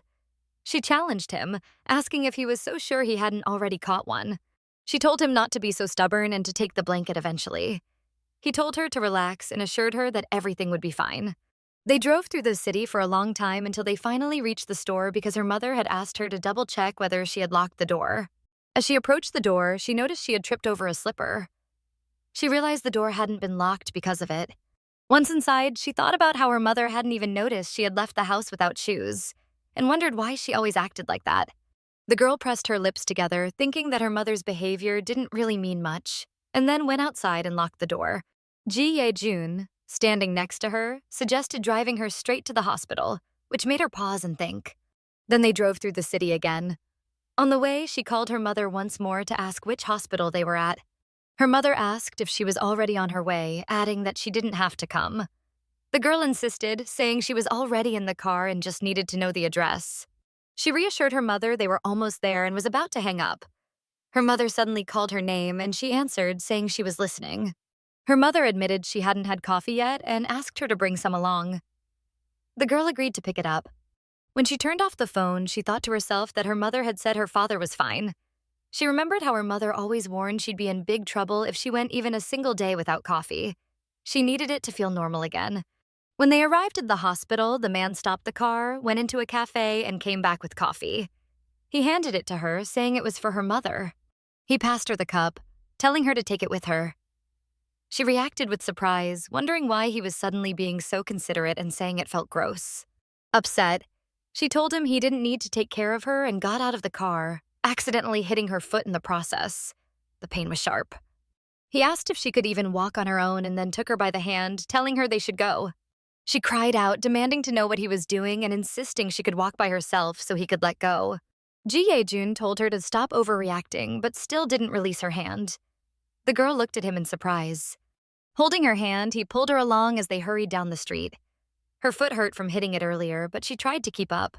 Watching him walking ahead, Su-bin thought to herself that he wasn't someone she could rely on. And she knew she shouldn't rely on a guy like him. But as they rushed toward the hospital entrance, still holding his hand, she realized she kept reaching out to him again and again. Once inside the hospital, Su-bin quickly ran ahead, trying to find her father's room. Standing at the door, she told the man she would go in alone. He looked at her and sighed silently. After making sure it was the right room, she heard her father's voice, asking her mother to scratch his back. She breathed a sigh of relief, realizing he seemed fine, and felt thankful. Joy filled her heart knowing her father was okay. She knocked on the door but froze when she overheard her parents talking, wondering when Su-bin would finally show them her boyfriend. Her father mentioned the guy she had seen last time, saying he had seemed polite. Her mother replied that maybe he'd come around next week. Her father wondered if things hadn't worked out, that maybe he just hadn't liked Su-bin. Listening outside the door, Su-bin thought to herself that, in her view, things really hadn't worked out. Her father smiled and said it was hard to believe since his daughter was so beautiful. Her mother reminded him that Su-bin had said he wasn't her type. Still standing outside, Su-bin thought about how her parents had never brought up such a conversation in front of her before. Her father sighed, saying that she simply didn't want to date anyone after her breakup with Gun-ho, and admitted he thought it was his fault. Su-bin smiled softly, remembering Park Gun-ho. Her mother suddenly yelled at her father to stop talking, hitting him lightly on the shoulder. Her father cried out dramatically, saying she was going to kill him, and joked that her arms were too strong. He told her to look at his back, saying it had gone numb. Her mother snapped at him, calling him a fool and warning him never to bring it up again. Her father said he had seen with his own eyes how that couple unexpectedly broke up right after setting their wedding date. At that moment, the door to the hospital room opened and Su-bin walked in, asking why she had to get married. Her father wondered who was there, then realized it was his daughter. He thought she came to see him. Her mother immediately asked about the store, wanting to know if Su-bin had closed it. Su-bin shouted in frustration, asking how many times she had to repeat that she didn't want to get married and telling them to stop talking about it. Her father, surprised, called out her name. Both parents stared at her in confusion, while her mother was at a loss for words. The mother glanced at her daughter, who stood holding a cup of coffee. She reminded Su-bin that she had asked for bottled coffee and questioned why she had bought expensive coffee again. Su-bin answered that if anyone overheard her, they would think the coffee was mixed with gold, but in reality, it was just coffee. Her mother said she had only wanted a small cup and then asked how many cups of coffee might fit into the mug Su-bin had brought. The girl laughed and admitted her mother was right, adding that she'd probably need to sell a few servings of tteokbokki and paper cups just to afford that kind of coffee. With a small laugh, Su-bin said marriage didn't mean much to her anyway, then simply smiled. She explained to herself that even if she married a wealthy man through a matchmaking service, she'd only end up being ridiculed because people would shiver at the idea of her drinking instant coffee. Su-bin admitted she didn't mind being unhappy herself, but she refused to let her family suffer. In her eyes, arguments between loved ones weren't terrible, they were just normal. Still, Whenever her parents brought up the subject of marriage, she realized she didn't want to live with a man she didn't care about. Her mother, puzzled, asked who had ever told her that she needed to marry a rich man. Her mother explained that all they wanted was for Su-bin to meet a man she could spend the rest of her life with. But Su-bin told her mother to wake up and face reality. Su-bin firmly declared that no such man would ever exist in her life. Her father responded that he understood but admitted he was still worried about her. Her father asked if she truly wanted to stay under his protection until the end of his life. He confessed that he would have done the same himself if only he could live for 1,000 years. But then he reminded her that such a thing was impossible. Looking out the window at the rustling leaves, he reflected that no matter when or how their separation would come, it was inevitable. He added that she needed someone else she could lean on, and he asked if she understood what he meant. Ever since his accident 3 years ago, when he came close to death, he had developed the habit of always being prepared for it. Su-bin wondered aloud just how precious she was to her father if he couldn't leave her alone. But then she thought it was just selfishness. She asked how he could possibly judge the character of the man he expected her to live with. Frustrated, she thought something was wrong with this logic and concluded that she'd simply live on her own. Her father tried to call her name, but she cut him off, insisting it was her life and she would handle it herself. She told them both to leave her alone. Her mother then asked if she didn't like the man she had gone on a date with last time. Her mother pointed out that the man had seemed nice and his conditions were reasonable. Su-bin grew furious, asking if either of them even listened to her, and questioning what was wrong with both of them. Feeling deeply hurt, she explained that every time she went on a blind date, it only drove her mad because her parents had no idea what she had to endure there. Angry and emotional, she cried out to her parents that they didn't know anything about what she was going through. She realized she would finally have to tell them the whole truth. Her mother, shocked, stared at her and asked what she was talking about and what exactly she had heard. She was clearly worried about her daughter. But Su-bin thought to herself that no matter how bad her blind date partners were, she never wanted to complain to her parents about it. She didn't want them to know the truth. Finally, she confessed that those blind dates had slowly destroyed her self-esteem and made her feel worthless, all because of the insults she kept hearing. Her mother, horrified, demanded to know why Su-bin was only now speaking about it. Su-bin fired back, asking if her mother had ever even bothered to ask her about it. She accused her mother of caring only about how many blind dates she could send her on. Both parents were shocked to hear this. Su-bin said she liked being alone. She refused to waste her trust on someone who would eventually make her cry, so she'd rather live and die in solitude. In her heart, she thought, now they finally know everything. She turned and quickly headed for the door.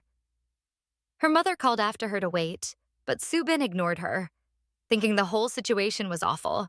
When she stepped into the hallway, she noticed a young man had been standing outside the entire time, waiting for her. Looking at her, he realized something had happened. But Su-bin said nothing, too overwhelmed to speak. She hurried down the hallway, but her mother tried to catch up, calling out after her. Su-bin, however, pretended not to hear. Then her mother noticed the man standing near the door. She asked if he was Ye-jun. He confirmed it and politely asked if everything was all right. Miss Chang reassured him that it was. Laughing softly, Miss Chang asked why he had come, if it was to see Su-bin. She was genuinely glad to see Ye-jun. He explained that he thought Su-bin might feel uncomfortable, so he had decided to wait outside. Miss Chang nodded, understanding. He then asked her to give his regards to the girl's father and told her not to worry about Su-bin. He promised he would visit again soon. Miss Chang stopped him as he turned to leave, grabbing his sleeve. When he asked what it was, she hesitated, unsure of how to phrase her question, feeling embarrassed. At last, she asked quietly if he had come to see Su-bin just to collect the borrowed money. She admitted she would never forget how he had helped them back then and promised she would make sure all the money was repaid. She asked if he was worried about the debt. Ye-jun answered calmly, saying it was fine, but then asked how exactly she intended to repay it. He then said he would be leaving. Miss Chang replied that she understood, but begged him to please take care of Su-bin. He walked away in silence, while Miss Chang remained standing in the hallway. She pitied her daughter and worried about her deeply. Outside, Su-bin went to the bus stop but ended up missing her bus. She thought to herself that despite all the difficulties, she, her mother, and her father had still lived fairly well together. Sitting at the stop, she reflected that she had believed this life was enough. She wanted to tell her parents not to worry about her anymore. She sat there, lost in thought, until suddenly she felt someone's hand gently touch her shoulder. It was Ye-jun. He offered to give her a ride home. She told him she was fine and would just take the bus. But he insisted that she didn't look well. His words angered her, and she asked if he was serious. Still, he urged her to get into his car. She didn't refuse, but soon after, she noticed something dripping onto her hand. The man went to sit behind the wheel, while Su-bin couldn't stop crying. Her tears just wouldn't end. When Ye-jun got into the car, the girl wiped her tears with her hand and admitted that it was hurting her pride. She confessed that it was making her furious as she looked at him, and he silently handed her a tissue. The girl blew her nose into the tissue, and when the man turned on the music in the car, she began to cry even louder as soon as she heard it. She said that no one understood better than she did why her mom and dad wanted her to get married as soon as possible. And that realization made it hurt even more. She explained that ever since childhood, it had been marriage, marriage, marriage, always the same thing. Being an only child, she had always dreamed of having several children. She admitted that she had wanted to get married and live happily ever after, dreaming of being a good wife and a wise mother. She remembered that her first, last, and only love, the one she had promised to marry, was Gunho until they broke up. She recalled that 3 years ago her father had been in an accident, and that unexpected tragedy eventually led to the end of her engagement. She had once told her mother that she felt comfortable even without being in a relationship, but her mom warned her not to speak as though she had failed at life. Her mother reassured her that she would still meet the right man, but Su-bin admitted she had changed her mind and didn't even know why she had wanted marriage so badly before. She pointed out that her parents didn't know the real reason for her breakup. She had told her mom that everything was fine and reminded her that all she really needed was her mom and dad. She thought to herself that the pain had been her burden alone. Since then, her fantasies about marriage had disappeared without a trace, filling her heart with mistrust and emptiness toward others. She told him that now he knew everything. She explained that she couldn't leave her parents alone and wondered what would happen if she told them she was ready to marry. Su-bin worried aloud that if they found out she was marrying because of a debt she couldn't repay, her parents would be devastated. She added that one day they would learn their daughter had gone into marriage fully aware of the outcome, and the man grew very thoughtful about her words. She emphasized that her parents were the only ones who had known how badly she wanted to marry. Clenching her fists, she said they wanted her happiness more than anyone else. She pointed out the situation she was currently in, admitting she wasn't in a position to chain someone with the bonds of marriage. The man then told her to let him be the one. Sniffling, the girl asked him what he meant, staring at him in surprise and thinking to herself how unexpected this was. Ye-jun explained that if it was with him, the story would change completely. He admitted he might not be a good husband, but he could be a good son-in-law. He told her to think of her hands as tied up and said that he believed he had the key to free them. The girl shouted, asking if he had even understood her. She said that if she did marry him, what would he do a year from now?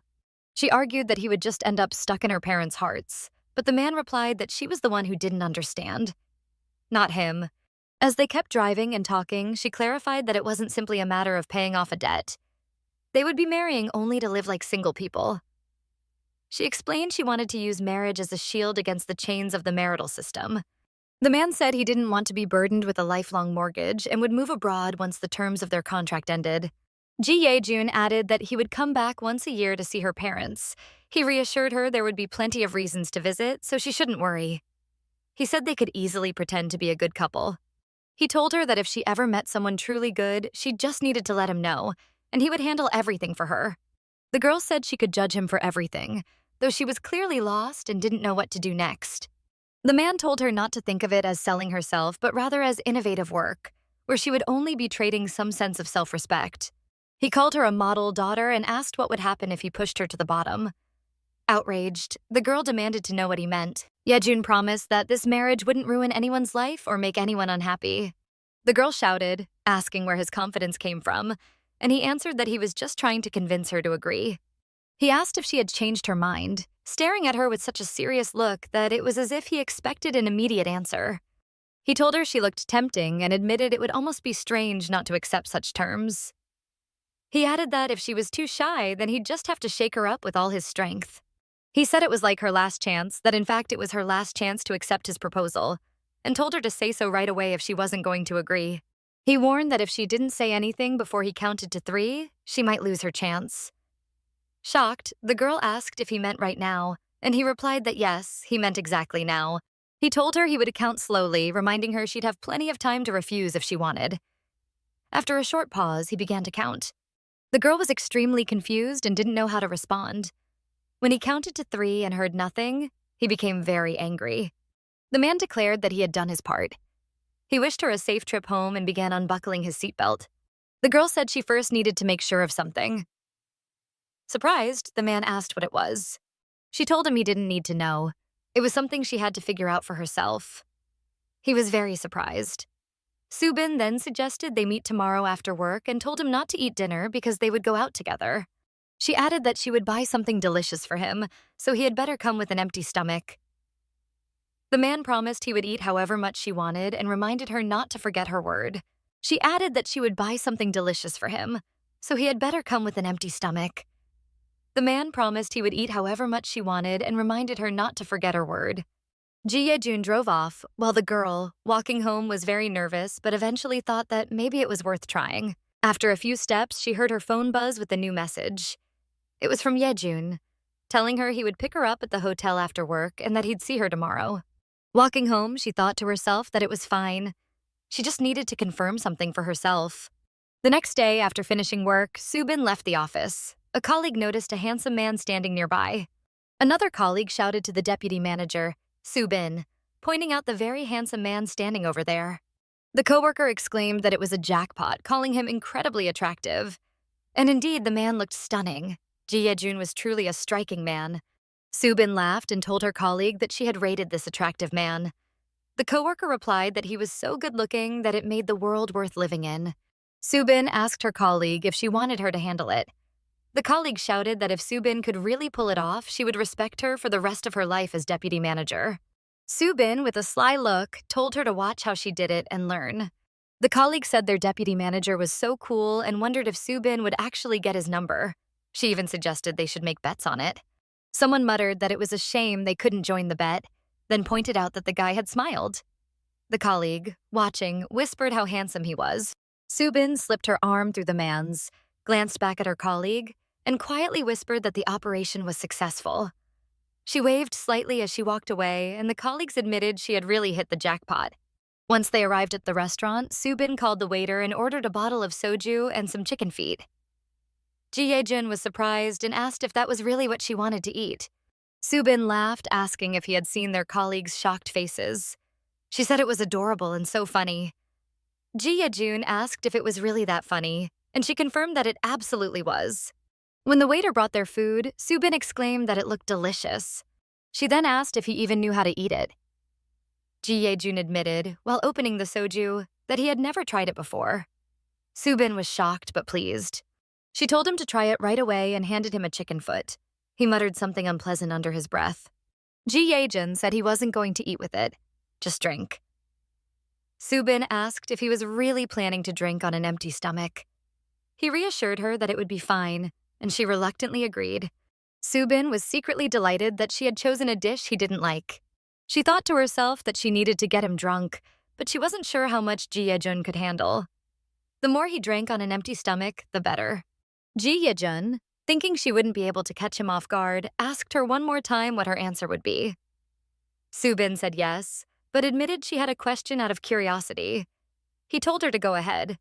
She asked if there was really no one better than her. Was she truly the one he wanted to marry? The question threw him off, and for a moment he didn't know how to respond. Then, after thinking, he said he simply couldn't do it without her. Su-bin laughed and said that if that was the case, he should give her 100 reasons why he wanted to marry her, and what made her different from the others. Ye-jun asked if she was out of her mind. He seemed baffled and said he just couldn't believe the things she was saying. He told her he didn't need anyone else. She was enough, and she was beautiful. Su-bin admitted that it all felt so unexpected, and now she realized he was actually a very simple person. Su-bin remarked that he seemed to live a comfortable life. He shot back, asking why she would think that about him. Still chewing on chicken feet, Su-bin pointed out that last time, when he was sober, he had walked away without saying a word. He flinched and admitted that was true. He then asked if that was what she had wanted to confirm.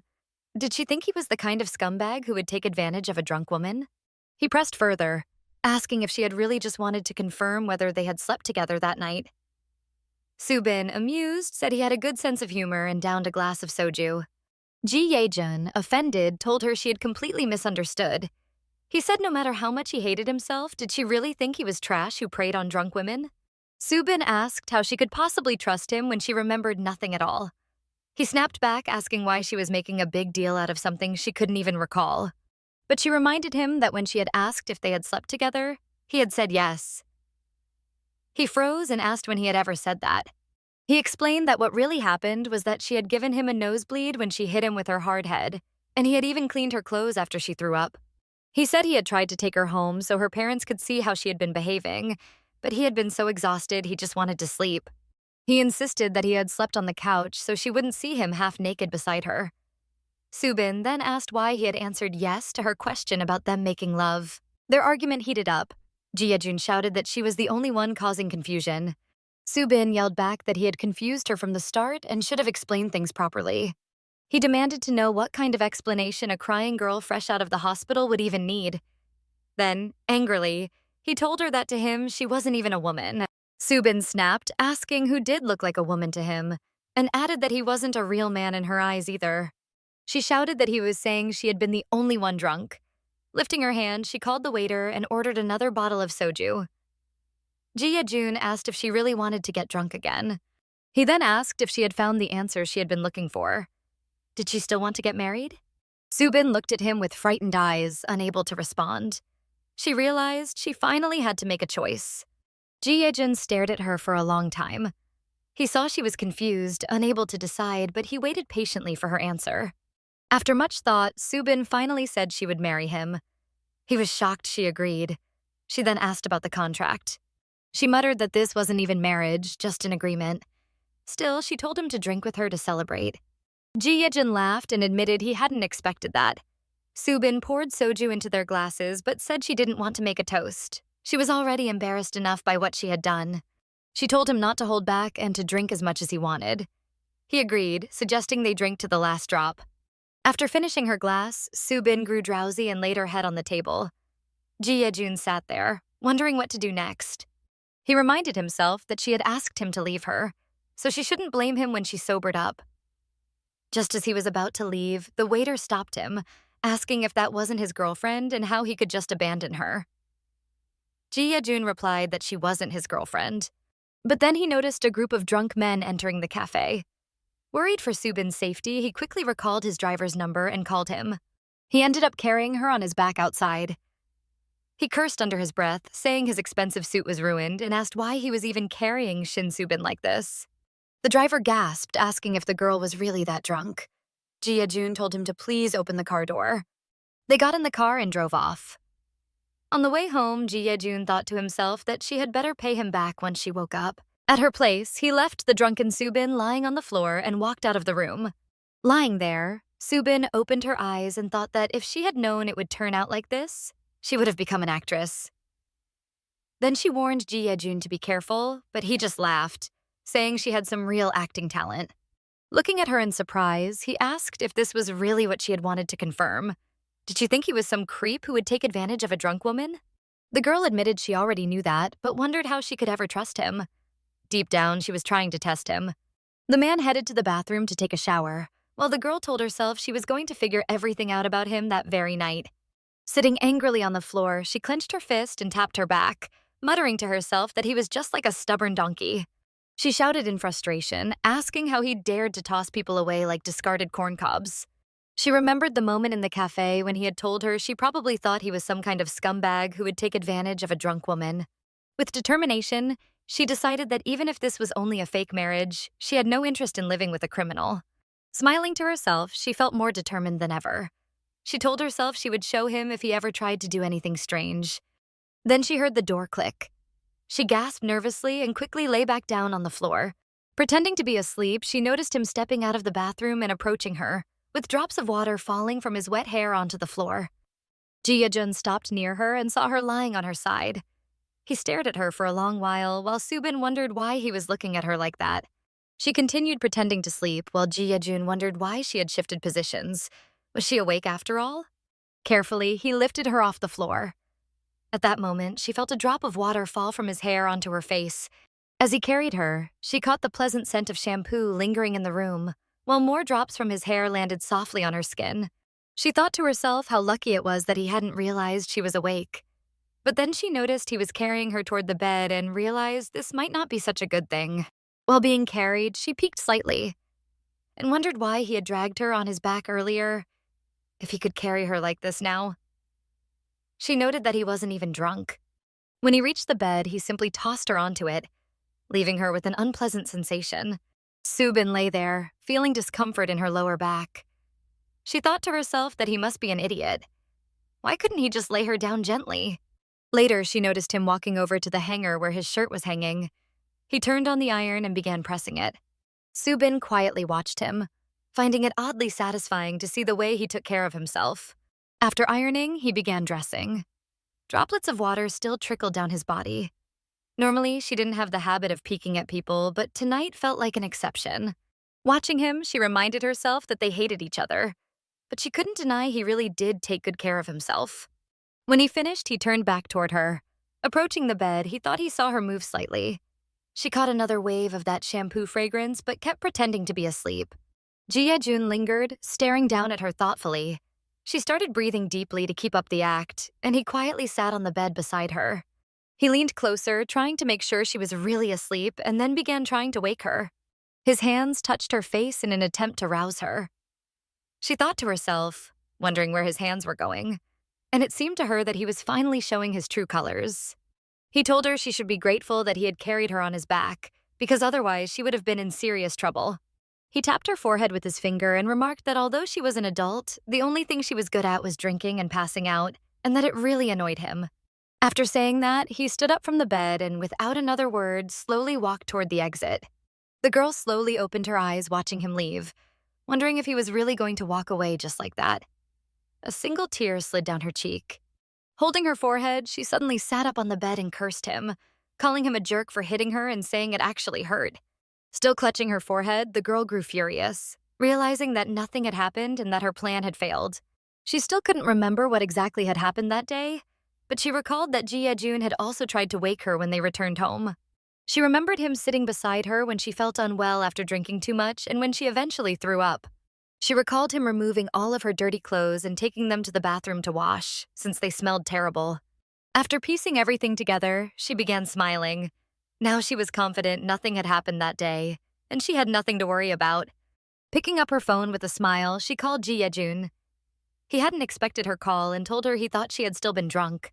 He remained surprised that she had actually phoned him, since he had assumed she was fast asleep when he left. Laughing, she asked what he thought about meeting up and suggested they see each other the following week. He was shocked that she wanted to wait until next week and told her the sooner, the better. At first, she suggested meeting her family, then his, but later said they should postpone everything and simply wished him good luck. He was left very surprised, still convinced she had been drunk. After ending the call, she took a deep breath and thought to herself that she needed to strike while the iron was hot. Clutching the phone in her hand, she thought that since everything had already happened, she would use the situation however she pleased. She felt pleased with herself, knowing she had set a plan in motion to trick him, and she was determined to see it through. Outside, night had fallen. Bright lights illuminated the streets as the city wound down after a busy day. Late that evening, Su-bin's ex-boyfriend, Gun-ho, returned home. He slammed the door loudly and collapsed on the floor right by the entrance. His mother, seeing him drunk, asked if he planned to keep worrying her, and thought to herself that it was all her fault. Crying, Gun-ho begged Su-bin for forgiveness, admitting he had been wrong about everything. His mother was shocked and told him he had lost his mind. He continued crying and told his mother he couldn't take it anymore, pleading with her to bring Su-bin back to him. His tears dripped onto the floor. He told his mother how much he missed Su-bin while she screamed at him to stop and demanded to know what the hell he was doing. Gun-ho wouldn't stop crying, saying he was a terrible guy. His mother tried to calm him down, telling him he couldn't be crying over a girl and that marriage was not a child's game. His mother told him that she had already said many times he should marry a girl like him, someone who would support him. She told him to come to his senses, reminding him that love would never put food on the table. The young man thought that he would do everything his mother asked of him. She had always told him to leave Su-bin alone since she believed their relationship was only temporary. That's why she forced them to break up. The young man was in despair. He kept crying and said that he truly couldn't go on anymore and thought it would be better for him to die. His mother was shocked by her son's words. She began asking why he was saying such things, adding that she wouldn't be able to live without him. But he kept begging her, telling her that he had been suffering deeply ever since she took Su-bin away from him, and he wanted her to bring her back. The next day, when Su-bin arrived at work at the restaurant, she wondered why days like this even existed, because she felt so exhausted. It wasn't an especially unusual day at work, but it was busier than normal. She stood there thinking that she would finally be free once they finished serving the last guest. But then the doors opened and new guests entered the restaurant. Su-bin politely greeted them and invited them inside. Among the guests, she spotted Park Gun-ho's mother and froze a little. The older woman looked at her with surprise before asking why she was stuttering. The woman looked at her indignantly and said that although Su-bin might be an assistant manager, she didn't seem entirely professional. She then smirked arrogantly. She added that it looked as if Su-bin had walked into the wrong place, but Su-bin didn't answer her at all. Su-bin thought that this was the same woman who was supposed to become her mother-in-law, and she hadn't changed one bit in 3 years. Su-bin asked the woman whether they had a reservation, but the woman replied that she hadn't made one beforehand. Su-bin apologized and explained that the hall was currently full, so it would be difficult to find them a private room. The woman was furious that there wasn't one available. Su-bin then suggested they could order food only for takeout, and if they didn't mind, she could escort them. But the woman only glared at her angrily. The woman raised her voice at Su-bin, demanding how she dared to respond like that. The girl answered calmly that she was simply following the rules, but sincerely apologized if she had offended her. Another woman standing next to Ye-jun, who was Gun-ho's mother, told her not to get upset and suggested they just go inside.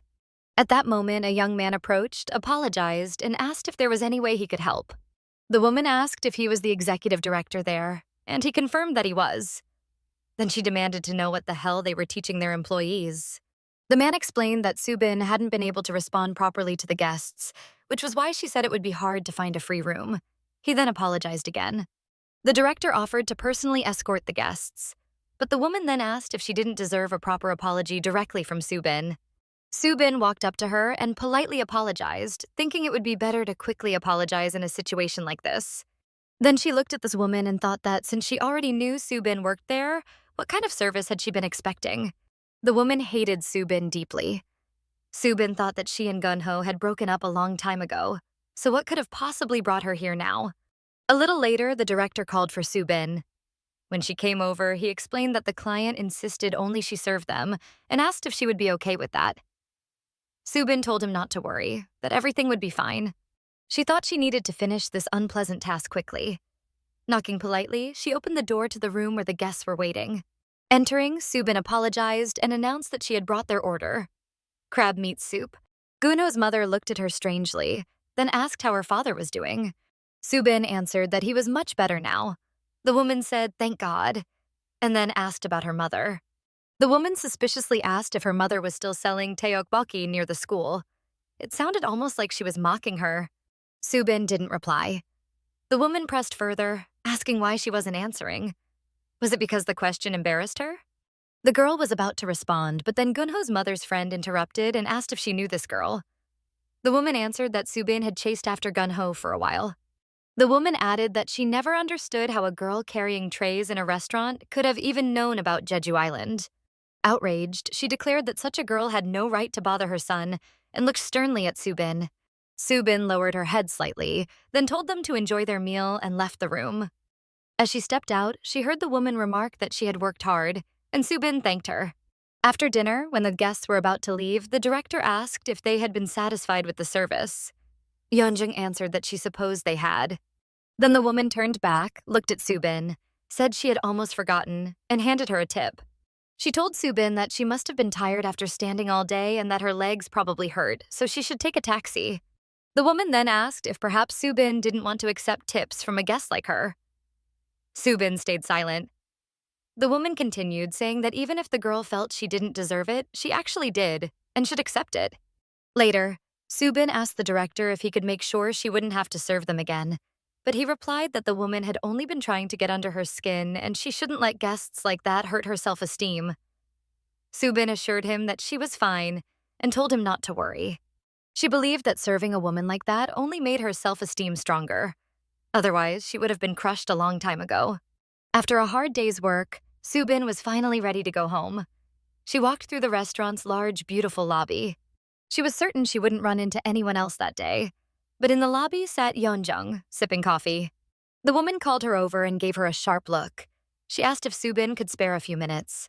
Su-bin agreed to sit with her at the table and then asked what had brought Gunho's mother there, surprised that she had been waiting specifically for her.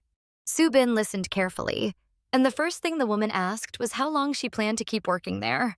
The woman asked why the girl still didn't understand what she was trying to say. Su-bin told her to be more straightforward and asked her directly why she was there. The woman replied that now she could see what kind of person Su-bin was, and remarked that it must have been difficult for her to manage her image in front of people. Su-bin got up from her seat, thinking she would leave if the woman had nothing more to say. Ye-jun slammed her hand on the table and told her to sit down.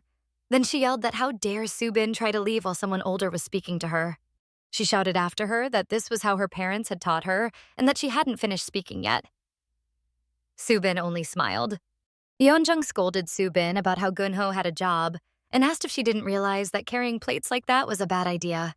She reminded her that this was a popular hotel and that it wasn't necessary for her to work on the front lines. The woman suggested that Su-bin quit and start working in the office instead of the restaurant. Su-bin was very surprised by this suggestion. She asked why she should do that, and Ye-jun simply replied, why not? Ye-jun explained that her son was a doctor, so how could she see her daughter-in-law serving food in a restaurant? She said that he was so soft-hearted that he couldn't turn away from her, and that was why she was speaking to Su-bin like this. Finally, Su-bin realized why Ye-jun had come to her. She understood that the woman loved her son so much that she couldn't refuse him anything. Su-bin thought it was because Gunho still complained that he couldn't forget her. Then she recalled all the memories of how he had clung to her when they were dating. She thought that people didn't change that easily. She remembered Gunho proposing marriage to her and how shocked she had been by it. At that time, it had seemed like they were happy together, so they had promised to marry. When she first met Gunho's mother, she had called her mom, which didn't sit well with Ye-jun.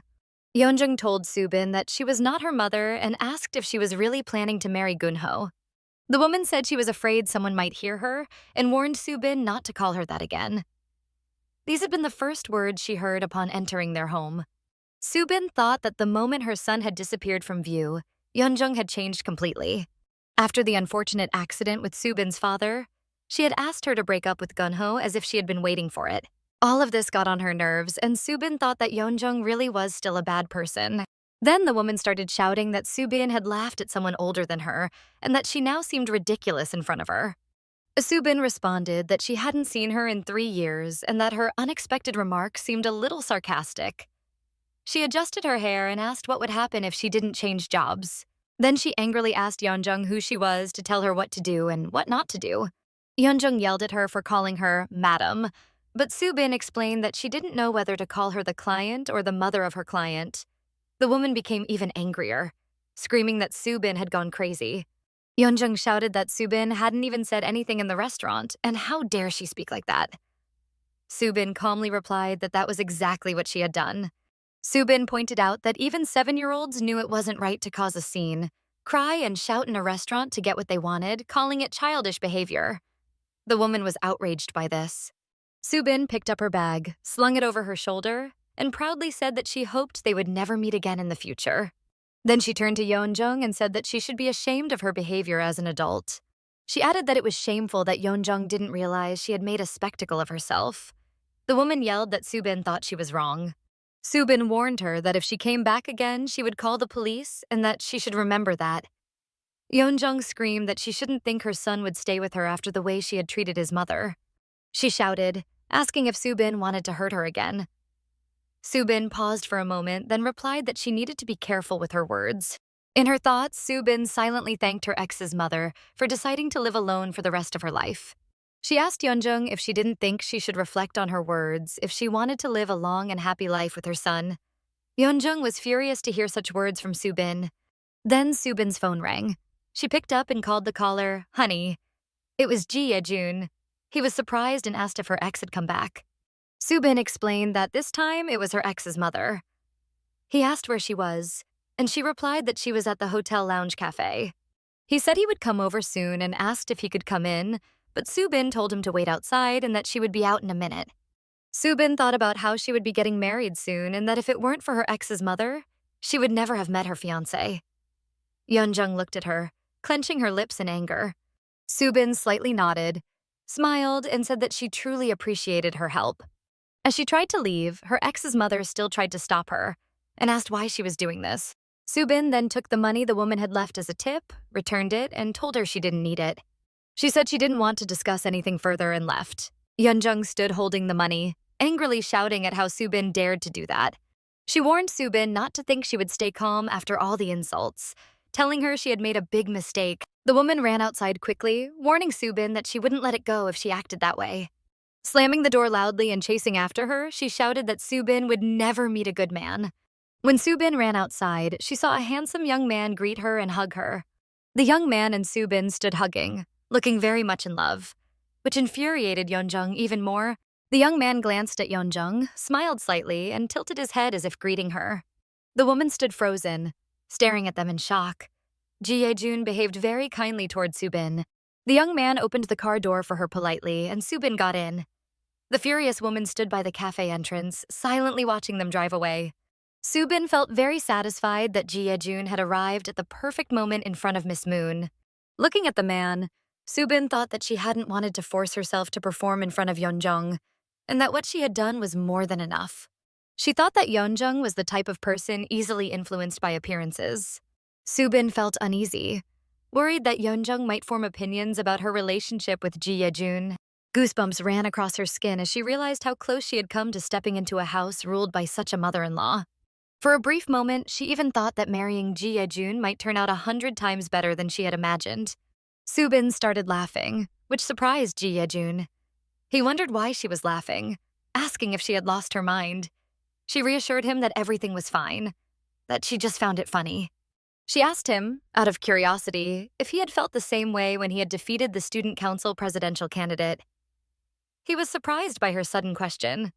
Su-bin explained that she had asked simply because she believed that forgiveness was a virtue and that young people should respect adults. She thought that if she could be as polite as possible, she might avoid ending up like that other person. She had always wondered why he acted so stubbornly and irrationally. Su-bin asked if he remembered what he had said to her back then, but he had no idea what she was referring to.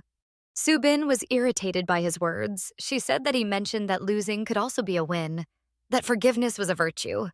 Things said to children. He admitted that he lived a life where, if he was hit, he hit back twice until her opponent was defeated. Su-bin clarified that she couldn't hit twice, but she believed that receiving hits wasn't a virtue either.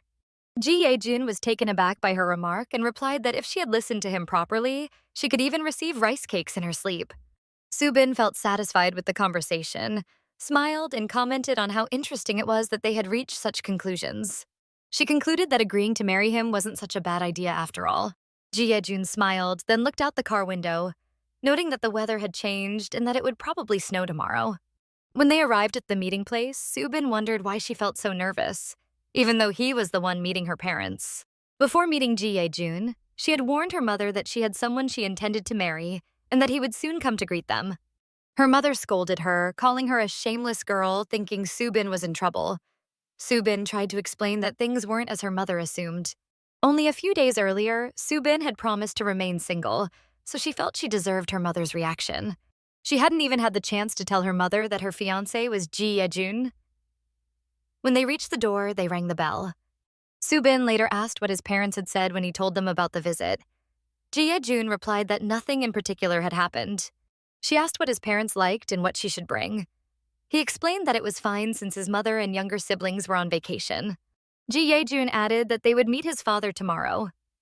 Su-bin thought that going on vacation when asked to attend a meeting seemed impolite. Climbing the stairs, she realized it didn't matter. They would see each other at the family dinner anyway. She also noted that Ye-jun had not mentioned that his father was the only one in the family who knew the marriage was fake. Upon reaching the door, her parents opened it and were very surprised to see who had come with their daughter. Her mother, astonished, asked if it really was Ye-jun. Su-bin confirmed that it was. Her parents were very pleased and invited them inside. Ye-jun asked for forgiveness, and they entered the apartment together. Sitting down for the family dinner, tensions arose as they tried to resolve issues with the debt. But after Ye-jun stated that he was taking their precious daughter and therefore forgiving the debt, the negotiations ended completely in his favor, leaving her parents defeated. After dinner, as they stepped outside, Su-bin's mother wished Ye-jun a safe journey and called him her son, but her father objected, saying she shouldn't call him that. Later, her father said that from now on, she should call him her son-in-law. Su-bin felt a flutter of fear at his words, thinking his portrayal of the perfect son-in-law was almost unreal. Ye-jun remembered he had bought something on the way, took a bouquet of flowers from the car, and gave them to Su-bin's mother. Her mother was delighted by the gift, commenting on how beautiful it was and asking if any woman could resist flowers. Ye-jun was pleased that she liked them. Su-bin wondered if her parents were too fond of her. Ye-jun said it was time to leave. Her parents agreed and wished him a good trip. He hugged Su-bin, smiled, and said it was time to go. She wanted to ask him something else but didn't dare. Her parents were very pleased with their son-in-law, waved goodbye, and wished him a safe journey, reminding him to be careful. Standing there, Su-bin thought the evening had ended perfectly. Her parents were equally impressed. Her father said that Ye-jun had grown into a charming and wonderful young man, while her mother wondered where his attractiveness came from, noting that even if his parents never ate, they would still be plump. After meeting her parents, Su-bin also became curious about Ye-jun's household habits.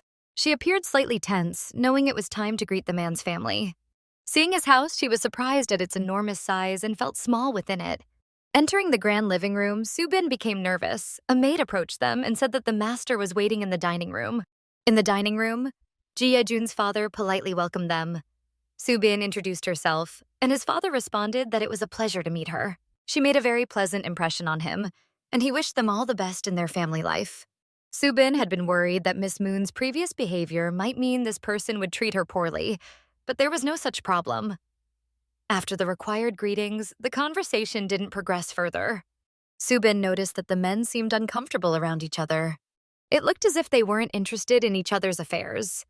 Su-bin decided she would just eat her meal. Later, she handed a gift to Ye-jun's father, explaining that it was small but prepared by her parents. He thanked her. It was time to leave. Su-bin realized there hadn't been anything particularly awkward, though the tense atmosphere had been palpable.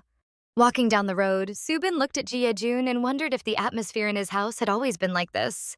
He remained silent, and his aura became colder and more distant, which struck her as slightly odd. She walked quietly beside him, thinking that he had probably always lived in such an environment. After meeting his father, they went to visit his grandmother in the hospital. Entering her room, Su-bin asked how she was feeling. The grandmother was delighted to see her and said that having her there made her feel much better. Su-bin mentioned that her parents had been worried and sent some snacks for her. The grandmother expressed her happiness and asked Su-bin to convey her gratitude to her parents. Su-bin wished her grandmother a speedy recovery, and the grandmother responded that she was already doing that. The grandmother touched Su-bin's face and wished for the two of them to marry soon and have beautiful children, asking her to stay by her grandson's side for the rest of her life. The girl noticed that the grandmother had grown weaker. Still, the grandmother continued, saying it didn't matter what the children would look like. They would be wonderful no matter what. Su-bin just smiled in response. Then the grandmother hugged her tightly and said they would see each other again later. Ye-jun watched them, thinking it would be hard to handle this, yet she remained just as she had always been. Finally, the awaited day arrived. It was a perfect day, incredibly sunny and magical, with a bright blue sky and birds singing enchanting songs. The long-awaited meeting of both families took place. Su-bin's parents expressed how happy they were to meet Ye-jun's family, and his parents replied that the feeling was mutual. Su-bin's parents asked if it would be okay to skip formalities and hoped it wouldn't make anyone uncomfortable. Ye-jun's parents assured them it was fine and said they had prepared something. Su-bin's parents believed that the union of two people in love should be sentimental. Ye-jun's father said he just wanted to do something for the couple, even if it was a small gesture. The girls' parents agreed. Ye-jun's younger siblings sat quietly, probably uninterested in the wedding. His sister glanced at Su-bin in a way that made her think that first impressions might not go perfectly.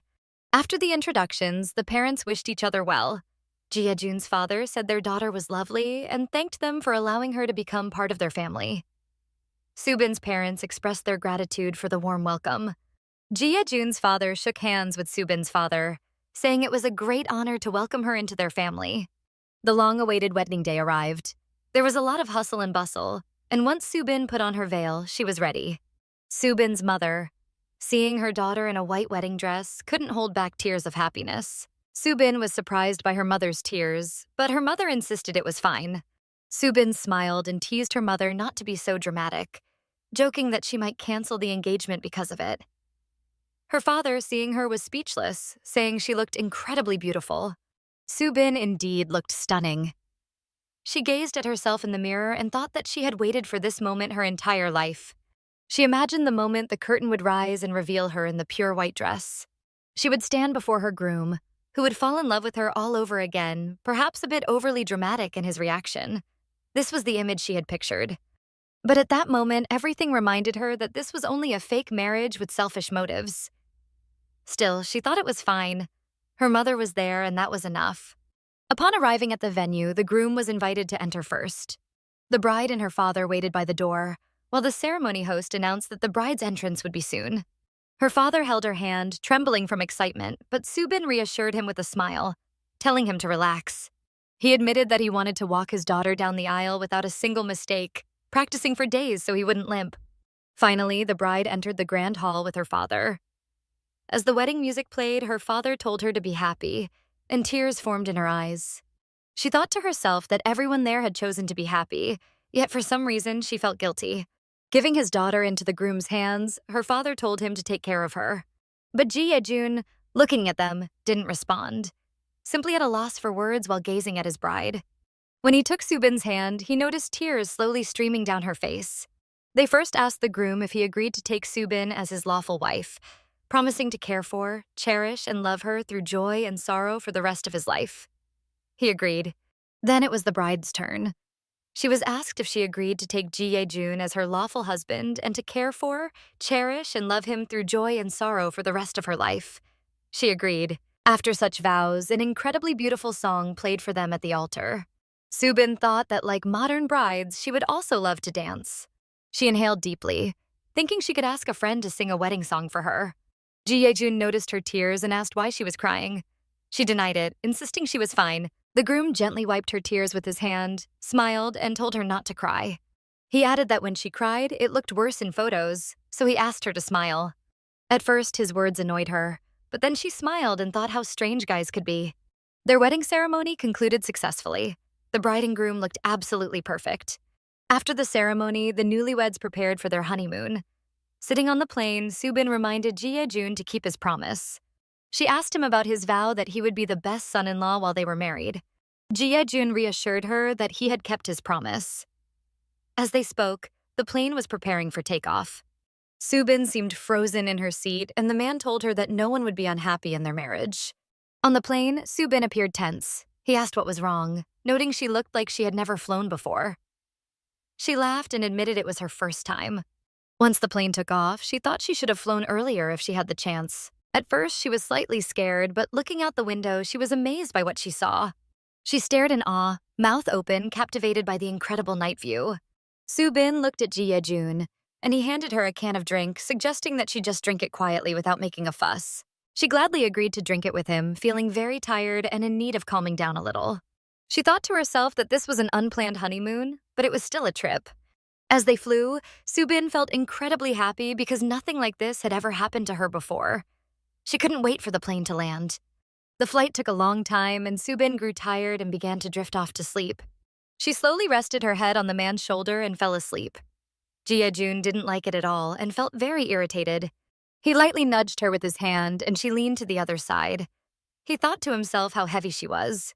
He looked at her and then touched her shoulder, trying to wake her, but she was fast asleep.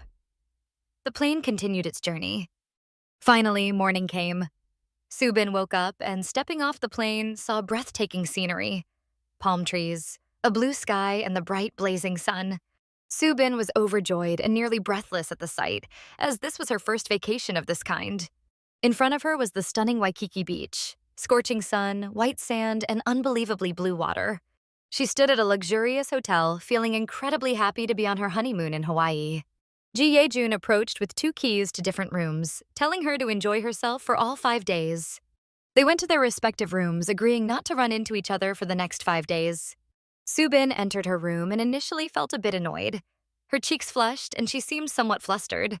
She then looked around the room and was blown away by the incredible view from the window. She was absolutely thrilled. Standing on the large, luxurious balcony, she still couldn't believe she was in Hawaii. She flopped onto the huge, lavish bed, enjoying the simple pleasure of lying down without doing anything. Stretching, she thought that finally, she could start truly living. This kind of vacation had always been her dream. Lying on the large bed, she marveled at how wonderful it was to relax. She began planning the rest of her trip, wanting to try surfing and eat delicious food immediately. Thinking everything was perfect, she made herself comfortable on a soft pillow and fell asleep. While she slept soundly, her phone, lying nearby on the bed, rang abruptly, waking her up. Seeing the caller ID, Su-bin realized it was Miss Chang and thought she didn't want her mother to see her alone. She answered and greeted her mother. Miss Chang asked if they had arrived safely. Su-bin replied that the flight had been wonderful and couldn't have been better. The girl's mother was about to ask about Ye-jun, but Su-bin quickly said he was taking a shower. Miss Chang worried that she had called too early and that they hadn't eaten yet. Her mother asked what they planned for dinner and requested a few photos. Su-bin replied that a good restaurant was nearby and they would go later. She would call via video. Her mother said she was looking forward to it. Miss Chang wished her to have a great time. Su-bin agreed, but then thought she should have told her to just send photos. Su-bin paused, wondering what to do next when her phone rang again unexpectedly. Seeing the caller, she realized it was her mother-in-law. She answered, expressing how glad she was to hear from her. Her mother-in-law asked if the flight went well. Su-bin politely reassured her that everything was fine and that they had been about to call her. Then her mother-in-law asked if she could bring a bag back for her. Su-bin promised she would. Her mother-in-law said she had wanted to ask Ye-jun, but he hadn't answered. Su-bin explained that he was in the shower, which was why he didn't respond. Her mother-in-law said she didn't want to bother her without reason, and Su-bin assured her it was fine. Her mother-in-law reminded her that he was now married, but in any case, she hoped they would enjoy themselves and not forget to send photos to the grandmother, or better yet, call via video. Su-bin agreed. Su-bin felt disappointed, realizing she wasn't as free as she had thought. Tired, she stepped into the corridor and Ye-jun appeared too. He commented that the situation was terrible, and she agreed. He suggested they have dinner together, but only tonight. Su-bin thought it was a good idea. Arriving at the restaurant and ordering food, they sat down. Ye-jun hugged her, took out his phone, and they started a video call. Su-bin asked him to wait a moment and smiled. She took a photo with the phone. Seeing the photo, she screamed because her eyes were closed, but Ye-jun said it was fine. The important thing was that he looked good. Then he joked that it was their honeymoon, so she should take care of him. Su-bin shouted for him to go away. Then Ye-jun's phone rang, and Su-bin asked if it was his grandmother. It was actually Su-bin's parents calling. Her mother greeted her son-in-law, and they were delighted to see them. Ye-jun spoke politely, smiling cheerfully. Su-bin, sitting nearby, was annoyed and made faces at him. He mentioned that they had come for dinner and asked if they had eaten. Her mother said yes and asked if the time difference made things unusual. Ye-jun assured her it was fine and that next time they would eat together. Her mother was pleased and thanked him, then teased why her daughter couldn't speak as nicely, making Ye-jun slightly embarrassed. She then called her husband over, who was standing nearby, to see their daughter and son-in-law. Ye-jun smiled, and Su-bin silently watched him. After talking with her parents, the man called his grandparents. He suggested they might already be asleep, so perhaps they could call later. Su-bin agreed. He told her to continue eating as he prepared to leave. Su-bin asked where he was going, surprised. Ye-jun left, saying he wanted to eat comfortably. Su-bin thought this was a thoughtful gesture. Left to have dinner alone, Su-bin thought that it was probably not carelessness. Most likely, Ye-jun just felt uncomfortable. After that, Ye-jun returned to his room, where he felt very comfortable because he enjoyed being alone. Sitting alone on the large terrace, admiring the views, he thought to himself that he was much more at ease now. The next morning, Su-bin and Ye-jun went down to the dining hall for breakfast, where many delicious dishes were laid out. Su-bin approached the table where Ye-jun was sitting and suggested they eat together. He questioned why she was sitting next to him and why she didn't just go sit elsewhere. He pointed to a nearby table and remarked that there were plenty of free seats behind him, so why not disappear there and not spoil his appetite? Su-bin thought, why not, but wondered what was wrong with him. She reflected that she seemed so important that she might be making Ye-jun's perfect world miserable. She thought, oh my, I just didn't know. and started laughing loudly. Ye-jun got very angry and told her to leave him alone. Su-bin picked up her phone, noting that they hadn't greeted her grandparents yet, who were probably waiting for their call, and she called them. She greeted her grandparents and asked if they could see them well. She told them they had come down for breakfast. Her grandparents were delighted to see them. Her grandmother was thrilled by the beautiful flowers and asked if they had gone for a walk. Su-bin confirmed that they had. Noticing Ye-jun's plate, the grandmother asked why he had only some greens, joking that he probably thought that would be enough energy for the night. Su-bin laughed, and Ye-jun blushed a little. Su-bin reassured her grandmother, saying she had plenty of meat to share with Ye-jun. The grandmother praised Su-bin. The girl mentioned that she hoped her grandmother's treatment was going well and promised to visit as soon as she returned home, politely saying goodbye. Glancing at Ye-jun, she was pleased with the conversation, but then got very angry when she saw him take a piece of egg roll from her plate. As he put it in his mouth, he reminded her that she had said she wanted to share, and Su-bin shouted that she certainly hadn't planned on doing that. Su-bin got up from the table, holding her plate, and told him that if he wanted something, he could just get it himself. She remarked that he had legs after all and carried her plate to a neighboring table. Ye-jun looked at her with a smile and commented that she had acted beautifully in front of his grandparents. In his mind, he thanked her for the well-done performance, but he couldn't understand where the person who had said they'd rather die than do this had gone. He thought there was something more to her. Looking at her, he realized she captivated him every time he looked. Watching her eat quickly, he thought she must be really hungry and wondered if she might get indigestion. Su-bin did indeed look pale, realizing she probably had indigestion from eating too fast. Looking at Ye-jun, she thought she wasn't used to eating alone, but he seemed better when he was by himself. It didn't matter, she thought as she went outside, determined to have fun on her own. Looking around, the girl noticed that everyone around her seemed to be in couples. Walking down the street, she couldn't believe that her first seaside trip was with Ye-jun. To lift her spirits, she strolled along the beach, taking selfies and beautiful photos, which made her very happy. She didn't think her family was waiting for this, but she took a selfie just in case, thinking she would show the photos to her parents when she returned. Then came the most important and long-awaited moment. She called and booked a dinner spot on a cruise for that evening. She was overjoyed as this had long been a dream on her wish list. Smiling with delight, everything felt like a dream, as she could hardly believe it was really happening to her. She thought it was very fun, and following her guide's advice, she planned to go snorkeling the next day. Looking at the beauty around her, she thought her parents would really enjoy it if they came here too. She felt a little sad realizing she was the only one enjoying all this beauty. On her way back to the hotel, the girl stopped by a shop, thinking about what to drink and how to entertain herself alone. She looked very satisfied and happy to be on the cruise, and Ye-jun noticed her in the shop as well. He asked if she was alone on the cruise, and she replied, thinking that they had seen each other at breakfast, but it felt like she hadn't seen him in a long time. She told him it was difficult being surrounded by all those couples. He agreed and questioned why she even went to such places. She asked him why she was in Hawaii if she couldn't go wherever she wanted. Then he asked if she planned to go out alone the next day. She said of course, wondering why not. Ye-jun asked where she would go next, and she said to Bay, but then thought about why she was answering him so obediently. Exiting the shop, she waved and said she was leaving. Ye-jun looked at her strangely and said nothing. Opening a can of drink and taking a sip, the girl thought it was amazing. The perfect way to end the day. She wished she could live here for at least a month, but at 20, she felt she couldn't dream of such a life. The next morning, she woke up thinking how wonderful everything was, with another incredible day full of adventures ahead. Walking by the sea, Su-bin asked strangers to take pictures of her with the ocean as the background. The photos turned out amazing. Then someone offered to take another photo, and she agreed. A minute later, the wind blew her hat off. She looked around and saw her hat being carried toward the sea, panicking, until she noticed a hand trying to grab it. To her surprise, Ye-jun was there, struggling to catch her hat. She asked in astonishment why he was there, but he silently held the hat, looking at her.